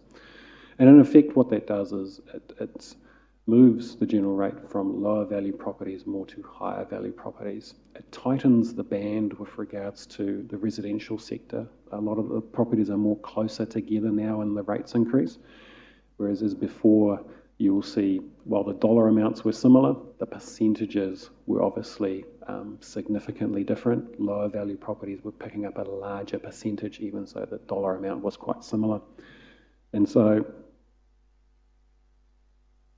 it does tighten that band, and it also changes the distribution for some of those other sectors that were getting a very low rates increase because of the zero general rate, and changes the distribution of that general rate. So therefore you do see a move of general rate in the farming sector to higher value capital properties, and in the rural residential as well. But a step towards what we've been trying to achieve with regards to becoming more progressive rather than regressive in our rates. On top of that, we've had to look at the use of debt, and obviously there's no such thing as a free lunch, but at the moment the council's borrowing costs are incredibly cheap. And as an example, to borrow floating for 6 months would cost council at the moment 0.7%, and to borrow for 10 years fixed would cost council 1.33%. So there's obviously opportunity to leverage our balance sheet, and in particular support our community with regards to leveraging that balance sheet and the economic recovery. But with that though, as we're forecasting a decline in our fees and charges, every dollar lost in revenue equates to council's borrowing capacity reducing by $2.25, and that's because we borrow against our revenue streams rather than against our assets. Because unlike myself and my personal circumstances, if I choose to not pay my mortgage or I can't pay it, my house would get sold, whereas our public infrastructure and so forth is not in a position to be sold to pay off debts, hence why it's tied to our revenue. And so what we do constantly is, while we do talk about annual plans as a one-year snapshot, we're constantly reforecasting forward at least our 10-year window and looking at how the next 10 years looks like compared to our long-term plan. Now, the graph on the left is our debt profile pre-COVID, and with the 8.2% or 8.18% rates increase. The dark shaded area is our debt per annum forecast out. The dotted yellow line was where we were at when we put the long-term plan together. And we've talked about this before with regards to a steepening of that curve. And that was as a result of us pulling projects forward and really accelerating a capital works program at the start of the 10-year window of the LTP. Hence, we saw a steepening, and then we got close to where we were again at the end of the 10-year period. And the difference between that as to why that shaded area is a little bit higher out at 2028 was the additional funding that Council agreed to put in to support the Performing Arts Centre with regards to that additional, I think, $7 million. But overall, while we were steepening, while we were borrowing faster, our trajectory was to get us roughly back to where we were. Post-COVID, looking at our budgets, looking at our revenues, looking at obviously leveraging the balance sheet with regards to supporting our community, what we saw is an even more steepening, a reduction in our debt limit as a result of temporary, hopefully, reduced revenue reductions, and the crunch point with regards to getting right on our self-imposed debt limit. And this is the debt limit that we imposed on ourselves with regards to 225% of revenues rather than 250%. So obviously the higher limit still provides headroom for uncertainty. However, we felt that in these uncertain times, we've put a significant amount of work in front of central government with regards to shovel-ready projects. We're not too sure on the level that they'll be funded. We're not too sure again on what's around the corner. Taking a prudent approach with regards to looking at our budgets and how we're planning on spending our capital works program, and saying, should we have a higher degree of, a higher level of borrowing capacity? And so what we did is we looked at our underlying capital works program, and in particular the future years, and we looked at some projects with regards to changing the timing of those. And we changed the timing of those with regards to what we think may happen. Bearing in mind that I just talked about before, the fact that we need to be aware of emerging challenges, we need to be aware of community expectations, and we need to be purposeful and adaptive. That this is just a position at the moment. We're about to enter into a long-term plan, and so those future projects will likely change going forward. So please, we're not wedded to that timing of that. But what this does is, by just stretching the capital works program out a little bit, it creates a bit of a buffer for the things that we're not aware of with regards to providing a bit more headroom against our lower limit and also the upper limit. And so we've effectively, and we talk about flattening the curve for COVID, we're effectively flattening our debt curve as well. And so it moves us into a position whereby we as an organisation can respond to community needs, we can respond to an emergency event, and we can make decisions going forward with regards to yourselves, projects that we may decide to do into the future. And so what we've looked to do with regards to our debt going forward is, first of all our renewals are funded from operating revenues, so we're not looking at funding those from debt. All levels of service projects and growth are funded from debt. We're looking at utilising debt for the postponement of the fourth quarter of the rates for this year, putting aside the additional $9 million to support, and $20 million the following year to support the shovel-ready projects and the etc. The one-off $1 million Community Resilience Fund, using the balance sheet to support our CCOs, and in particular the airport is probably the one that's the most uncertain at the moment, but also Infracore and RED going forward with regards to their needs. while still providing us a buffer around our capital works program going forward to ensure wastewater treatment plant upgrades, Tarawera at appropriate times, Kura Park and the museum can go again. But like all things, it's easy to say we'll increase debt, but the consequence of that is rates increases going forward. So while we say we will look to utilise our balance sheet and debt to mitigate the effects of one-off expenses, we are looking therefore to use rates to repay that back in a quick fashion.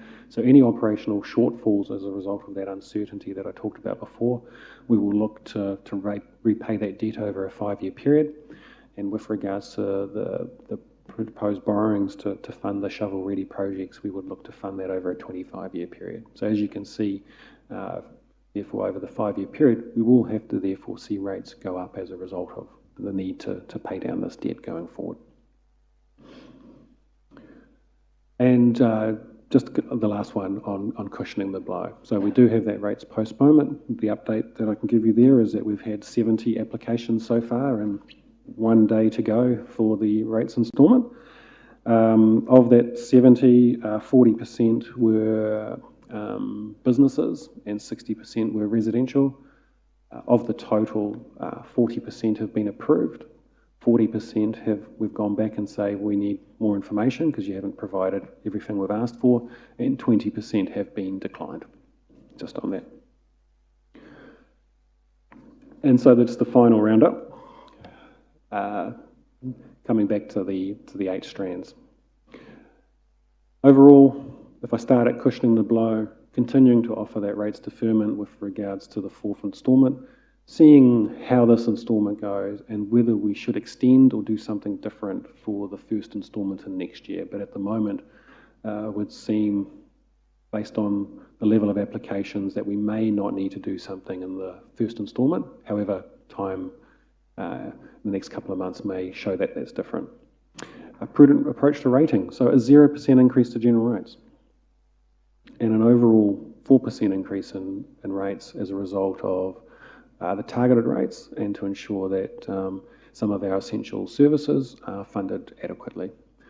Revision of the UAGC, so reduction of the UAGC by $25. So that's to move towards more a progressive rating rather than regressive. And that will see a distribution of a portion of our general rates off a fixed charge to capital value. And then just the economic recovery, continuing to focus on the partnerships with government, Te Arawa and the business leaders, investing in the recovery, the one-off $1 million community fund, recommencing our capital works program, but being more purposeful and adaptive in it, and the new $29 million fund to support those shovel-ready projects, subject obviously to government approval. The prudent use of debt. We will see an increase in our debt higher than what we planned. So there is a potential for us to borrow at least $4.5 million for shortfalls in revenue, as well as additional funding for our airport and Rotorua economic development and Infracore. The need to plan to adapt. So managing the risks. So we're currently going through a business stock take and trying to understand in a bit more detail with regards to the impact of COVID on our business and the need to be adaptive and change, and in particular around and I keep saying being purposeful with our capital spend, and I can't reiterate that enough, making sure therefore that every dollar we do spend not only achieves the outcomes of, saying, renewing a piece of infrastructure or a playground, etc., but leveraging that to help facilitate the economic recovery of Rotorua.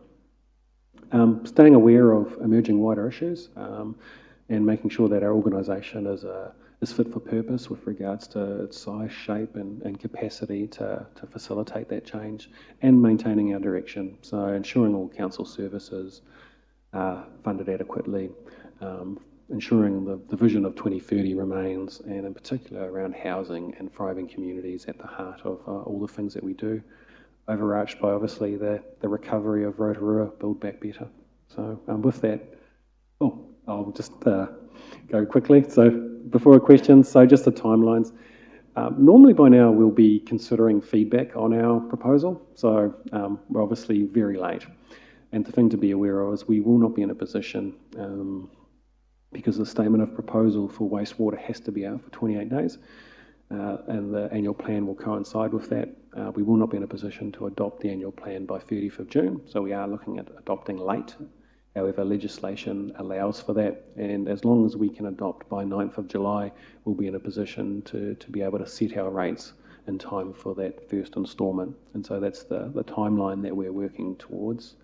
And with regards to the engagement, so pushing it out through multiple channels, predominantly digital, by post, social media, by phone, et cetera, et cetera. And so Una and her team is putting together a program there with regards to how we engage with our community on the proposals that have been put ahead. And so with that, any questions? Well, we'll open for questions for clarification rather than comments first, but well done, Thomas. I'm just aware that in 8 weeks of COVID shutdown, that the whole financial team were under incredible pressure to deliver something that's forward-thinking. So questions first. I've got Councillor Rotorua Tate. Yep. Thank you for the presentation, Thomas. It's really around the rates deferral, and it's for the first quarter and because I think you're quite right in regard, Madam Chair. We've got people who are still working who may not be working in a few months' time, and so for various reasons. So what did concern me a wee bit was that 20% of the people who have applied right now for rates deferrals have been declined. I don't know if they're residential, I don't know if they're businesses, and it's, I don't know what about the criteria or anything else like that. But it does concern me that should we move into, or should we think about rates deferral for the first quarter of our next financial year? Are we being too harsh now with declining, or is there going to be? I'm just a bit unsure. That really quite wasn't very happy to see that, and I don't know, Madam Chair. So that's an option that is in the annual plan that goes out. Yeah, so we'll get some feedback. I can provide some guidance on some of the things that we're seeing. So. Just rest assured that all declines effectively cross me, just to ensure that we're achieving the outcomes that we're doing. And so, what we're seeing is that there's the criteria to apply, and from a business perspective, we're targeting hospitality, retail, and tourism. But in saying that, we've had a number of other businesses outside of those sectors apply. And in addition to that, we're asking them to demonstrate that they've sought the government assistance, and in particular around looking at their financing, because our balance sheet and our ability to borrow and do the things, we're not really in a position where we can provide working capital unless we really have to. And so therefore the business has to demonstrate that they've done the things that they need to do. And what we're seeing is that in many cases businesses are applying, but on the list they haven't provided any supporting information. So we go back and say, well, no, however, we would like to have a talk to you. And some businesses and individuals are choosing not to provide that information because they haven't done it. Whereas others, we've talked to them, and while it may have been an initial decline, we've actually given them the deferral. And so we've done actually a number of them where they actually haven't quite met the criteria, but we've talked to them in detail about their circumstances, what they're seeing, and so forth, and then we're offering them a deferment option anyway. And so it has been a little bit surprising to us, though, at the very low volumes. And I'll just reiterate, at any time, anyone can come and talk to us with regards to their circumstances, and if they are struggling with their ability to pay rates, we can have a discussion with them regarding options and what we can do. Certainty that I think we're heading into, and we don't know for how long. Councillor Kuma. Thank you, Madam Chair. Thank you, Thomas, for your once again very good rationale and explanation. Please don't take this thing, take what I'm going to comment as aggressive. It's a question. Okay. Yeah. My question is that in terms of seeing how the new plan is proposed for the cost increases of $10 million, how is the council, are we going to deal with old procurement of debt collected to anyone that's already in arrears?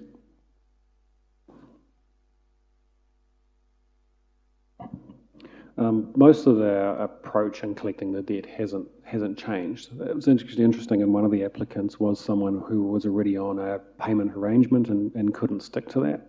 And so what we've done is we've obviously been in contact with them and come up with a new payment arrangement that's workable. So we can be quite flexible in this place. So just reiterate, we in many cases we enter into a payment arrangement. So long as the ratepayer sticks to that payment arrangement or communicates with us as to why they can't, we generally don't follow those next enforcement steps.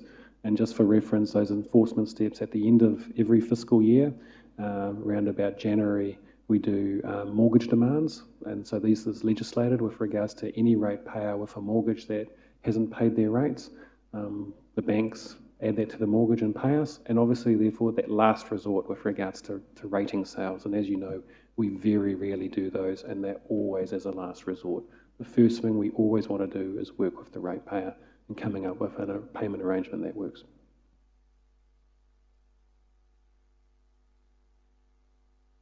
Thank you, Chair. Can I turn to the attachment 1 to the documents that came out? My understanding, this is the first time we've seen a prospective budget laying out all the implications, and I found that very helpful indeed, so thank you for that. I note that under revenue, which has gone from 142 in the LTP year 3 to 161 predicted next year, that's quite a change, and the biggest change, of course, has been the subsidies and grants that are anticipated at $46 million. What's the state of play on knowing how much we're going to get from, for example, from CIP? How can you know that figure of 46 million is likely to be achieved as part of your revenue? So good question, Councillor. None of that actually relates to CIP. And so the CIP projects actually haven't been taken into account in the budget, with the exception of the $29 million of capital spend that we talked about. So any success with regards to those will have an impact on our budgets going forward. The subsidies that you see there are fairly well known, so that they're tied to things like the museum, Waka Forest, Lakefront, Shimpak. And so most of those are PGF funded, and we have recently come to an agreement with the PGF and changed the timing of the funds. So they've agreed to now provide all the funding up front, and therefore council will use its funds secondary. And so hence one of the reasons as to why there's been a substantial increase in that line item. Right, thank you for that. The associated question is that can I be assured that when you calculated the debt ceiling, the change in debt ceiling, you did not include grants? Because my understanding is they can't be incorporated in that calculation. So they most certainly can be incorporated in that calculation. The challenge is, and what we've always done, and we've always said to council and our community, is that the one-off subsidies and grants obviously provides a temporary increase in our debt ceiling. However, internally, when we work towards, we work towards an internal one that works on our known and removes those one-offs. And so we kind of reset it. So we always work towards the more certain revenue rather than those one-offs. Mm. So we do take quite a prudent approach there. Thank you for that. I note on page 20, attachment 2, that borrowings are going to go up from 224 million to 261 million. That's a $37 million increase. Now that's in effect the debt burden, additional debt burden that we are going to be facing. That doesn't worry me, but the servicing of that debt in out years will be eased by the much lower interest rates we'll have to pay. And as you've indicated, by increased rates in future years. That's the general strategy that's evident in these numbers. Correct? That's generally how debt's paid off, yes. Good, okay. turning over to attachment 3 on page 21, the accounts change, or the budget process changes, because it refers to the whole of council. That includes the CCOs. That includes the funding we provide the CCOs, yes. Okay. So I guess the next question for me would be, is it possible to see a breakdown of the commitments we're going to be facing with regard to the CCOs? Because one of the assumptions is we're going to try and set aside $1 million extra for the airport, and I have concerns about that. But when could we, I guess my question is, when could we assume that we will see a breakdown of projections for the CCOs? Look, this is, with regards to the CCOs, they've recently furnished, obviously before COVID, their statement of intents to council, and in the process of obviously bringing those to you for feedback. It's safe to say that the statement of intents for 2 of those 3 have changed dramatically, and at the airport in particular, there's a lot of uncertainty into the mix. However, as I said before, the only thing certain is the uncertainty. We're seeing the world change and even improve in places on a daily basis, and some places are getting worse. It's very hard to, therefore, at this time of putting a draft out, to provide you a level of certainty of what the funding needs for those organisations will be going forward, which is why we've indicated we need to utilise debt to manage that uncertainty. Rest assured, by the time the 9th of July comes around and we are in a position to adopt the annual plan, we'll have a much greater understanding of what their needs actually are. And that'll probably be a more appropriate time to provide you, the council, with that view, bearing in mind that view will change. Yeah. Yes, it's the sort of answer I was hoping for. My final question on page 22, attachment 4, I note that fleet purchases were predicted to be $96,000, but in fact will be jumping to $256,000. That's a massive increase. Can you explain that? Look, not off the top of my head. I think when you're talking about a $200,000 line item against a $120 million spend and against $1.3 billion worth of assets, it's minor. I'd have to get the details as to what makes up that fleet purchase, but I don't have that information readily available. All I can say to council is I've actually initiated a review of our fleet policy as we speak, and we're probably going to look at holding our fleet longer and maybe not replenishing it as much. And that's it's not really in response to COVID, it's just seeing some of the behaviours of how our fleet operates, and so we'll see changes into that space. But with regards to what makes that up, I can only assume that's just replacement of utes and vans and the things that normally make that up. All right, thank you. Questions on the annual plan as proposed? That's what we should be asking. Yes, Councillor Donaldson. Thank you, Worship. You might not allow this question through you, but Thomas, I just like to go back to your slide on the fees and charges. We could.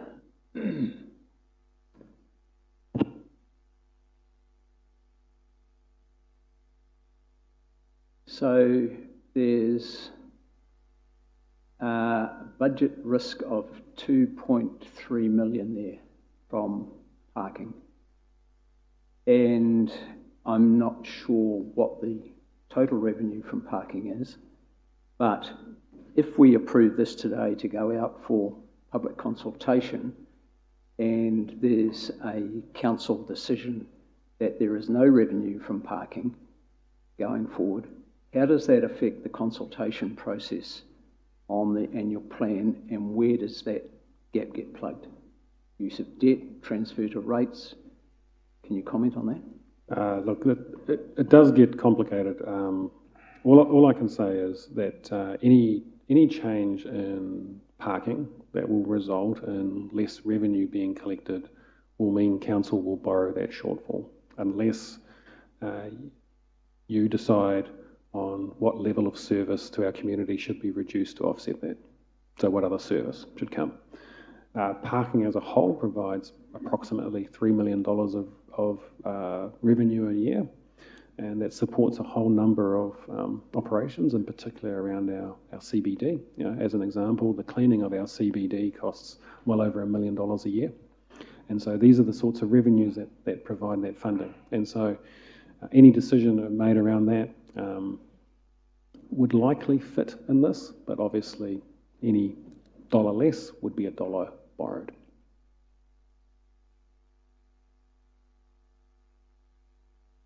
Thank you, Your Worship, and thank you, Thomas. Just a few quick questions. So the first one was around the $29 million partnership fund for the shovel-ready projects. And you've already mentioned that of looking at purposeful capital investment, but I'm just wondering if that 29 million will be prioritised for projects that look at infrastructure or core services of council.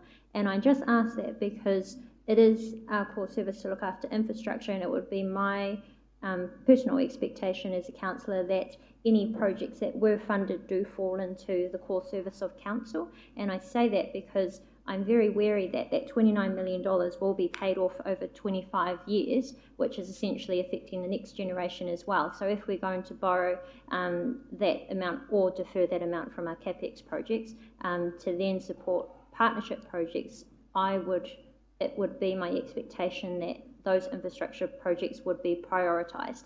And I guess that just comes down to the belief that public money should be spent in a way that has public benefit, not necessarily private benefit.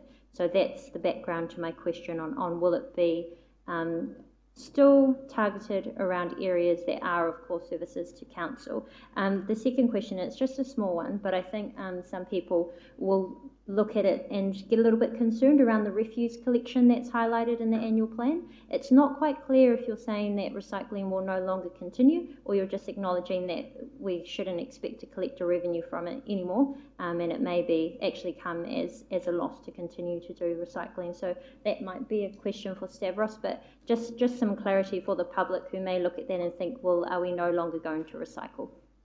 I'll answer the second part, and I understand the Chief Executive wishes to address your first question. Rest assured at this moment, we still intend to recycle. The increase is a result of the service was being subsidised by the sale of the recyclables. The sale of the recyclables was predominantly going to countries like China and Malaysia, and I think some may be kept internally, like cardboard for wood processing and so forth.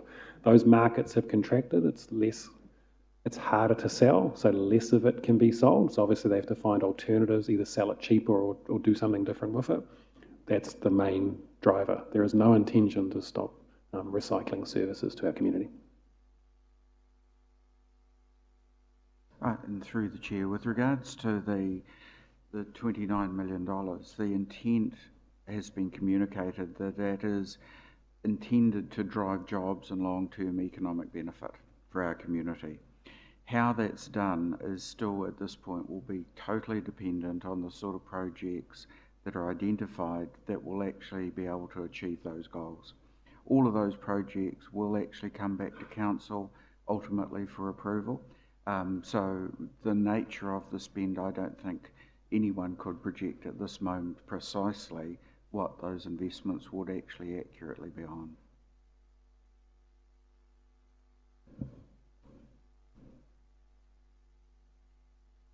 Madam Mayor, just a couple of quick ones there, please.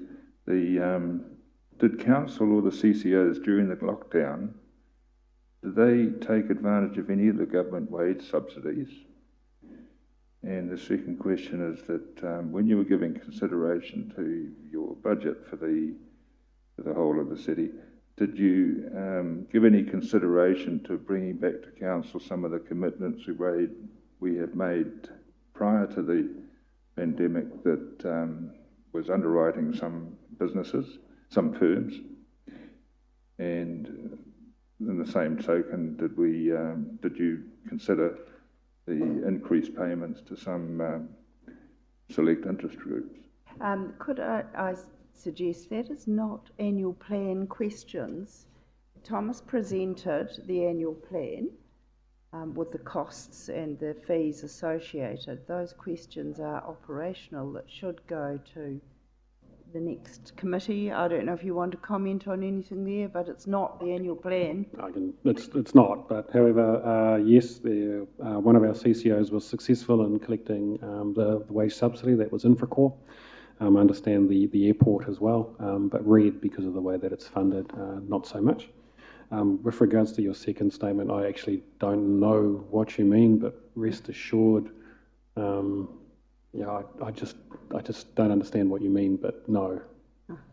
Right. Yeah. Any further questions? We'll come and see you and spell it out later. Councillor? That would be good. Councillor Kaifong. Not sure if this fits in here as well, but we've gone from what was a proposed 8.18% rates increase to 0 on the general rates. And so this is obviously going to impact what's happening in future years. So we don't know, because it's still unknown, what is the likely impact next year in terms of a rates increase. You mean the following year? Yeah, the following year. So, well, are we going to go to 15% or is it going to be back to 8? So I don't have a crystal ball, but rest assured, next year is a long-term plan. Yes. And so the work will actually be starting in earnest with regards to how we put that plan together. And so obviously there'll be a process in that. With regards to decisions made in this annual plan, the only real flow-on effect will be that additional debt will obviously drive a rate increase. And from the numbers that we were looking before, it's probably around the 2% mark, okay, assuming we borrow at those levels and we do those sorts of things. Yeah. So that's at the self-imposed 225%. And yeah. And so that's a decision that can be reviewed in the LTP. In the LTP. Okay, LTP. Thank you. Not too sure what you meant there, but yeah. Councillor Kumar. Thank you, Madam Chair, for allowing me this second bite to this cherry. Through the Chair, Thomas, and I don't know whether it's related to here as well, but when the COVID-19 wage subsidy was announced, the government put a website where they put every company's names, and I'm just wondering whether we're going to have a transparent system as well for anyone that's applied for rates relief as well, so that it could be out there to know that which companies had applied, and so everybody could see. I would not be in favour of that, Councillor. There's commercial sensitivity around it and personal sensitivity too. The process that's set up, I'm very confident with the Chief Financial Officer meeting and discussing and trying to assist. This is about trying to cushion the impact, not about naming at all. Yeah.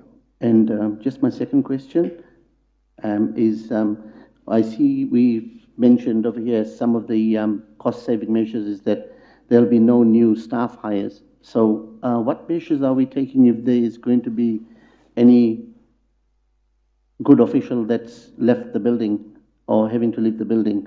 Are we going to take temps on, or how are we going to fill that gap? Just to clarify, there are no new positions above our existing org structure.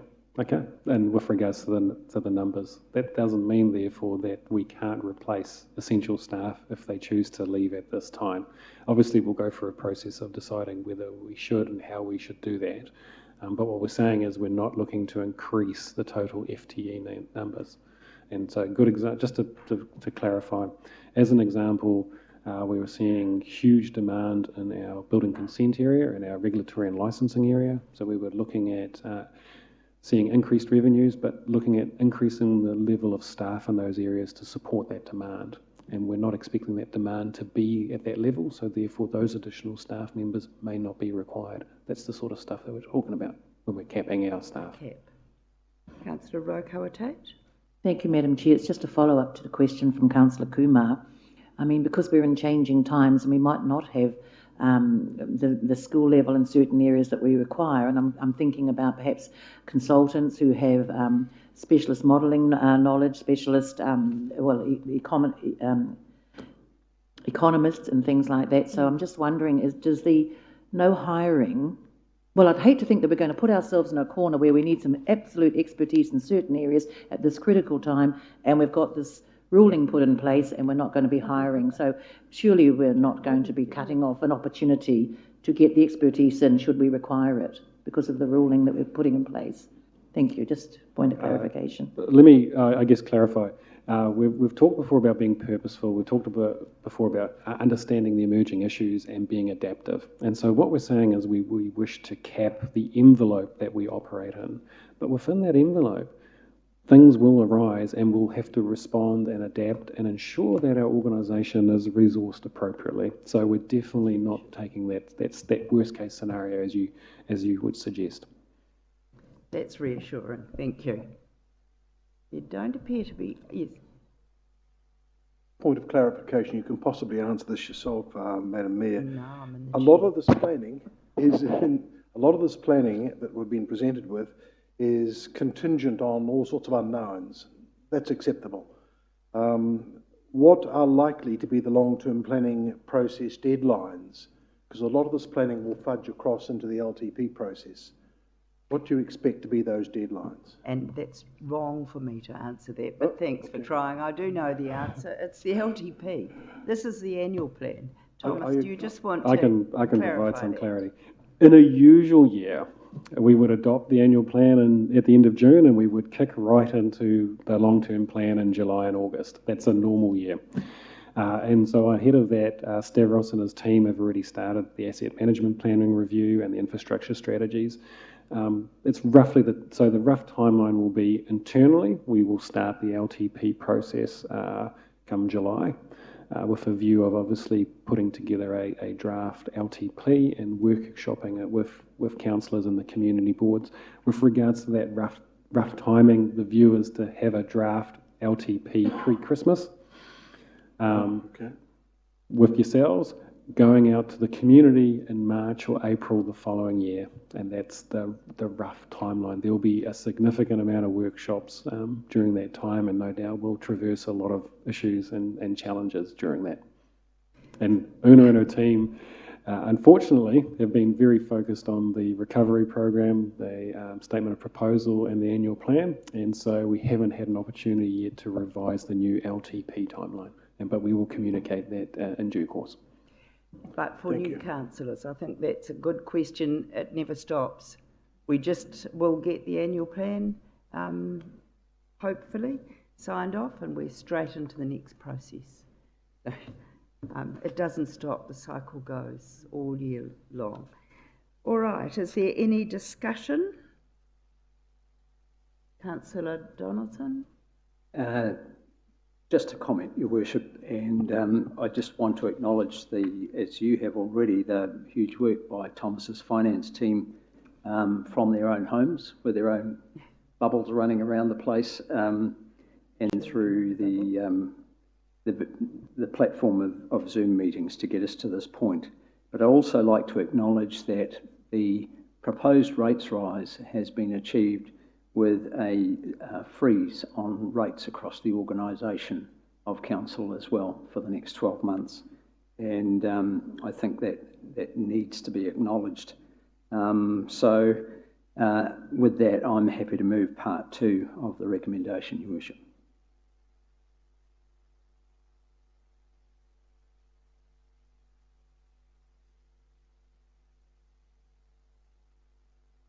Is there any more discussion?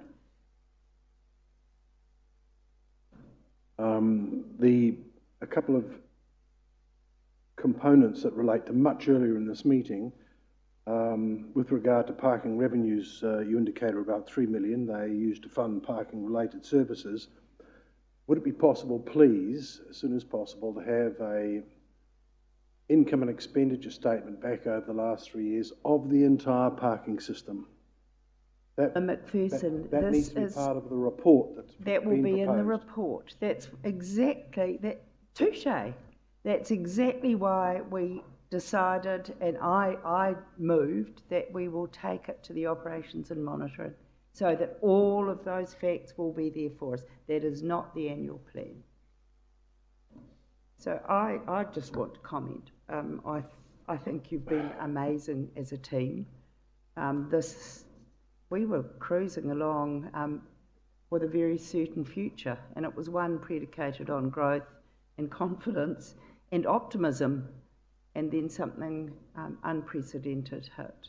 And the response and the way that you've moved, and it's probably to you, Chief Executive, has been very, very taxing. I'm very, very aware of it.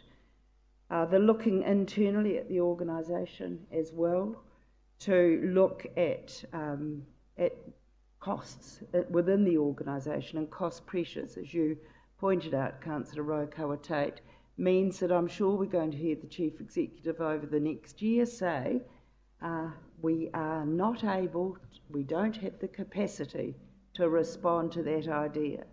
So the business as usual in the future has changed irrevocably. I also thank you, and Thomas, I know you were exercised under instruction to make sure that you minimise the impact and on the ratepayer. Our people are hurting, and we're going to see more hurt that we really can't anticipate the likes of. It was a lot of work for you then to balance fees and charges, rates, subsidies, but also to make sure that you look after those in our community who are going to bear a lot of the pain that is coming to us, and we're not going to see it probably in what it looks like before Christmas. So it's a long time away. But already, as you see from the rates deferral, that pain is being experienced now. So thank you for coming up with this rating base. And this wasn't easy. It's not your nature. But I think it has a great reflection on the way that you took care to try to smooth the burden for us, the deferral, some targeted rates where targeting can be achieved, and also looking at debt. And I did enjoy a new councillor also nudging about have a look at debt and see if we can use it a little bit differently. So some innovative thinking came in all of our workshops, and some great input from those that participated in the workshops. I thank you all. I don't know if we're going to flatten the blow on our community, but it is about us collaborating with central government and with regional council as well as those businesses that are working with us on the economic recovery plan of Build Back Better. And when we put all those components together, I'm sure that we've got a more optimistic future than some, but it's still devastating. So we're going to have to collaborate more than we've ever done before. We're going to have to be innovative, and we're going to also have to carry that compassion forward. I do just want to mention one other thing in this, and that is that I'm so pleased with what you don't know till hindsight, that our staff were looked after. Our staff are our families, and they're our people, and we've been seen as a good employer and an employer driven by values. And so thank you for looking after the staff, and can you please pass on too. We're over 50 people in our welfare centre, over 50 people that were working with MSD as well. How innovative is that? They phoned the over 70s to see if we were all right. I felt a bit, oh gosh, really, I'm all right. But it was a lovely, lovely touch that we had. And that was our staff working very, very differently. And for essential services to be able to be carried out with infra-call responding and the number of call-outs, and the call centre. The call centre had on average, I think it was 400 calls a day. So while we were home in our bubble, we had staff that were deployed to work, to front the public, to do shopping for the public. And I heard someone say, there's a council car outside the supermarket. And I thought, how lovely, how lovely. They've gone to pick up something for one of our community who was struggling. to Te Arawa that got their hub going. I think that was an astonishing response too, looking after hapu and families who were vulnerable. We know more about our community now than we ever knew before. And if we work effectively with our community, and this proposal going out with our annual plan is a reflection of the community that we've learned about. I thank you all for that. And I just wanted to say that because the way that this place worked made me incredibly proud to be a leader in this community. And all of you as leaders too. You all worked with those that contacted you. So thank you. And we've had a mover and a seconder. So I'm going to put the motion that the council approve the 2021 annual plan and progress to the next steps of inviting public feedback. All those in favour, please say aye. Aye. Contrary? Carried. Now, the steps for feedback are going to be interesting too, Una. Did you want to add anything there? Because the time is quite peculiar. We're still at level 2. I think cover it off now, please. Excuse me. So, councillors, today now with the decisions that you've made, we've got 2 very significant conversations that you need to take out into your community. And we do have the challenge this year of still being able to engage with our communities and trying to keep everybody safe. So on top of our usual methods of engagement, i.e. via the Let's Talk platform and allowing ways that people can interact through social media and online, we are going to be having opportunities through video clips and Zoom meetings to enable people to interact and for you to hear people's feedback on what they think around both proposals. In the next week or so, we will get that timetable out to you, and those sessions will be advertised, and we will be needing assistance from yourselves as the leaders of the community to front those Zoom meetings and to be involved in some education / information videos that can also be out there in the community informing and educating our people around the proposals listed in both of those major significant conversations that we've talked about today.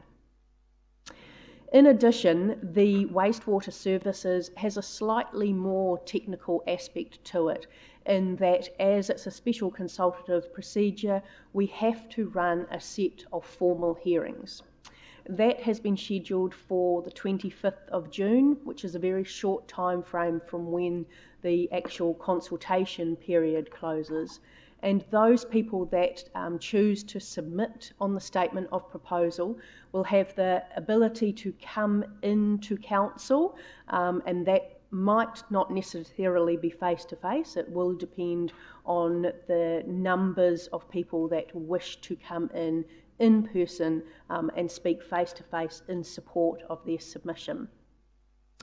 You'll also recall, if you've been involved previously in annual plan conversations, that our communities have told us that they really enjoy the opportunities of being able to talk to you and provide feedback in what we've sort of used as a terminology of world cafes.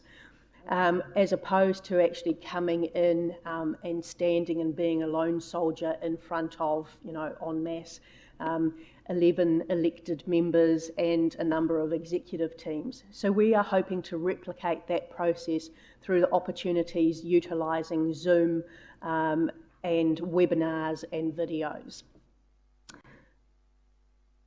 So with running the hearings for the wastewater, and having those hearings slightly ahead of the annual plan, it allows that conversation to dovetail nicely into hearing and bringing together all of the feedback that is then received around the annual plan, and then making a decision on that come the 9th of July. I'm happy to take any questions on that if needed. Thank you.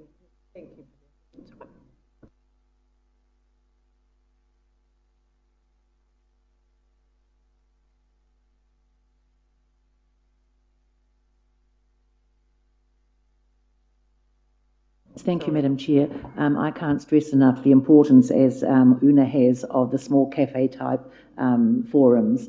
We get people who have, in the past, never come along to talk to us before. But the other thing, too, I don't think we should underestimate the climate in which these conversations will be taking place. I mean, people are anxious, and whether we like it or not, people see it through their own lens and what's affecting them. And so that might be something that the councillors need to be aware of. It will not be all harmony and roses, because for people, the reality of their daily lives will not be like that for many of them. And they'll have an opportunity, possibly for the first time in this environment, to talk to someone that they hope will have an understanding. And in some of the things that I've seen recently, there's actually quite some ugliness developing in our community, and it's just because people are hurting. And for the first time, many of them are without jobs. For the first time, they're having to present themselves at the WINS office, and it's not what they want to do. And so I'm just saying it. I don't think it's going to be quite as easy as we think. So I'm very grateful, Una, that we're not going to lessen the small cafe-type forums, because that's where we've found people really seem to come out and be prepared to talk to us. Thank you, Madam Chair. Yeah, sorry, just in addition to that, we are also going to utilise the Council 0800 number for receiving feedback this time round as well. We haven't done that in the past. So that one will be a bit of a trial, but the intent there is that people will be able to ring in to the 0800 number and actually talk to someone and provide their feedback over the phone, which can be transcribed and then put into the record for the feedback. So. I just wanted to thank you very much for using this diverse range of methods to gather data from our public. They are, as many people have stressed in the past, an incredibly diverse group of people, and various interest groups work in different ways. They've each got their own culture, their own norms, and they prefer to speak in different ways. But the multiple processes you're proposing, I strongly endorse. Thank you.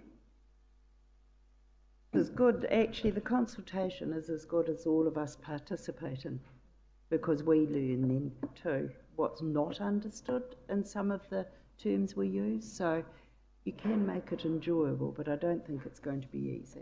Thank you, Una. Now I call for a resolution to exclude the public. The only matter that we're going to be discussing in public excluded is the confidential minutes. Do I have a mover and a seconder? Councillor Donaldson, Councillor Tapsell, all those in favour, please say aye. Contrary, carried. Thank you. So we'll just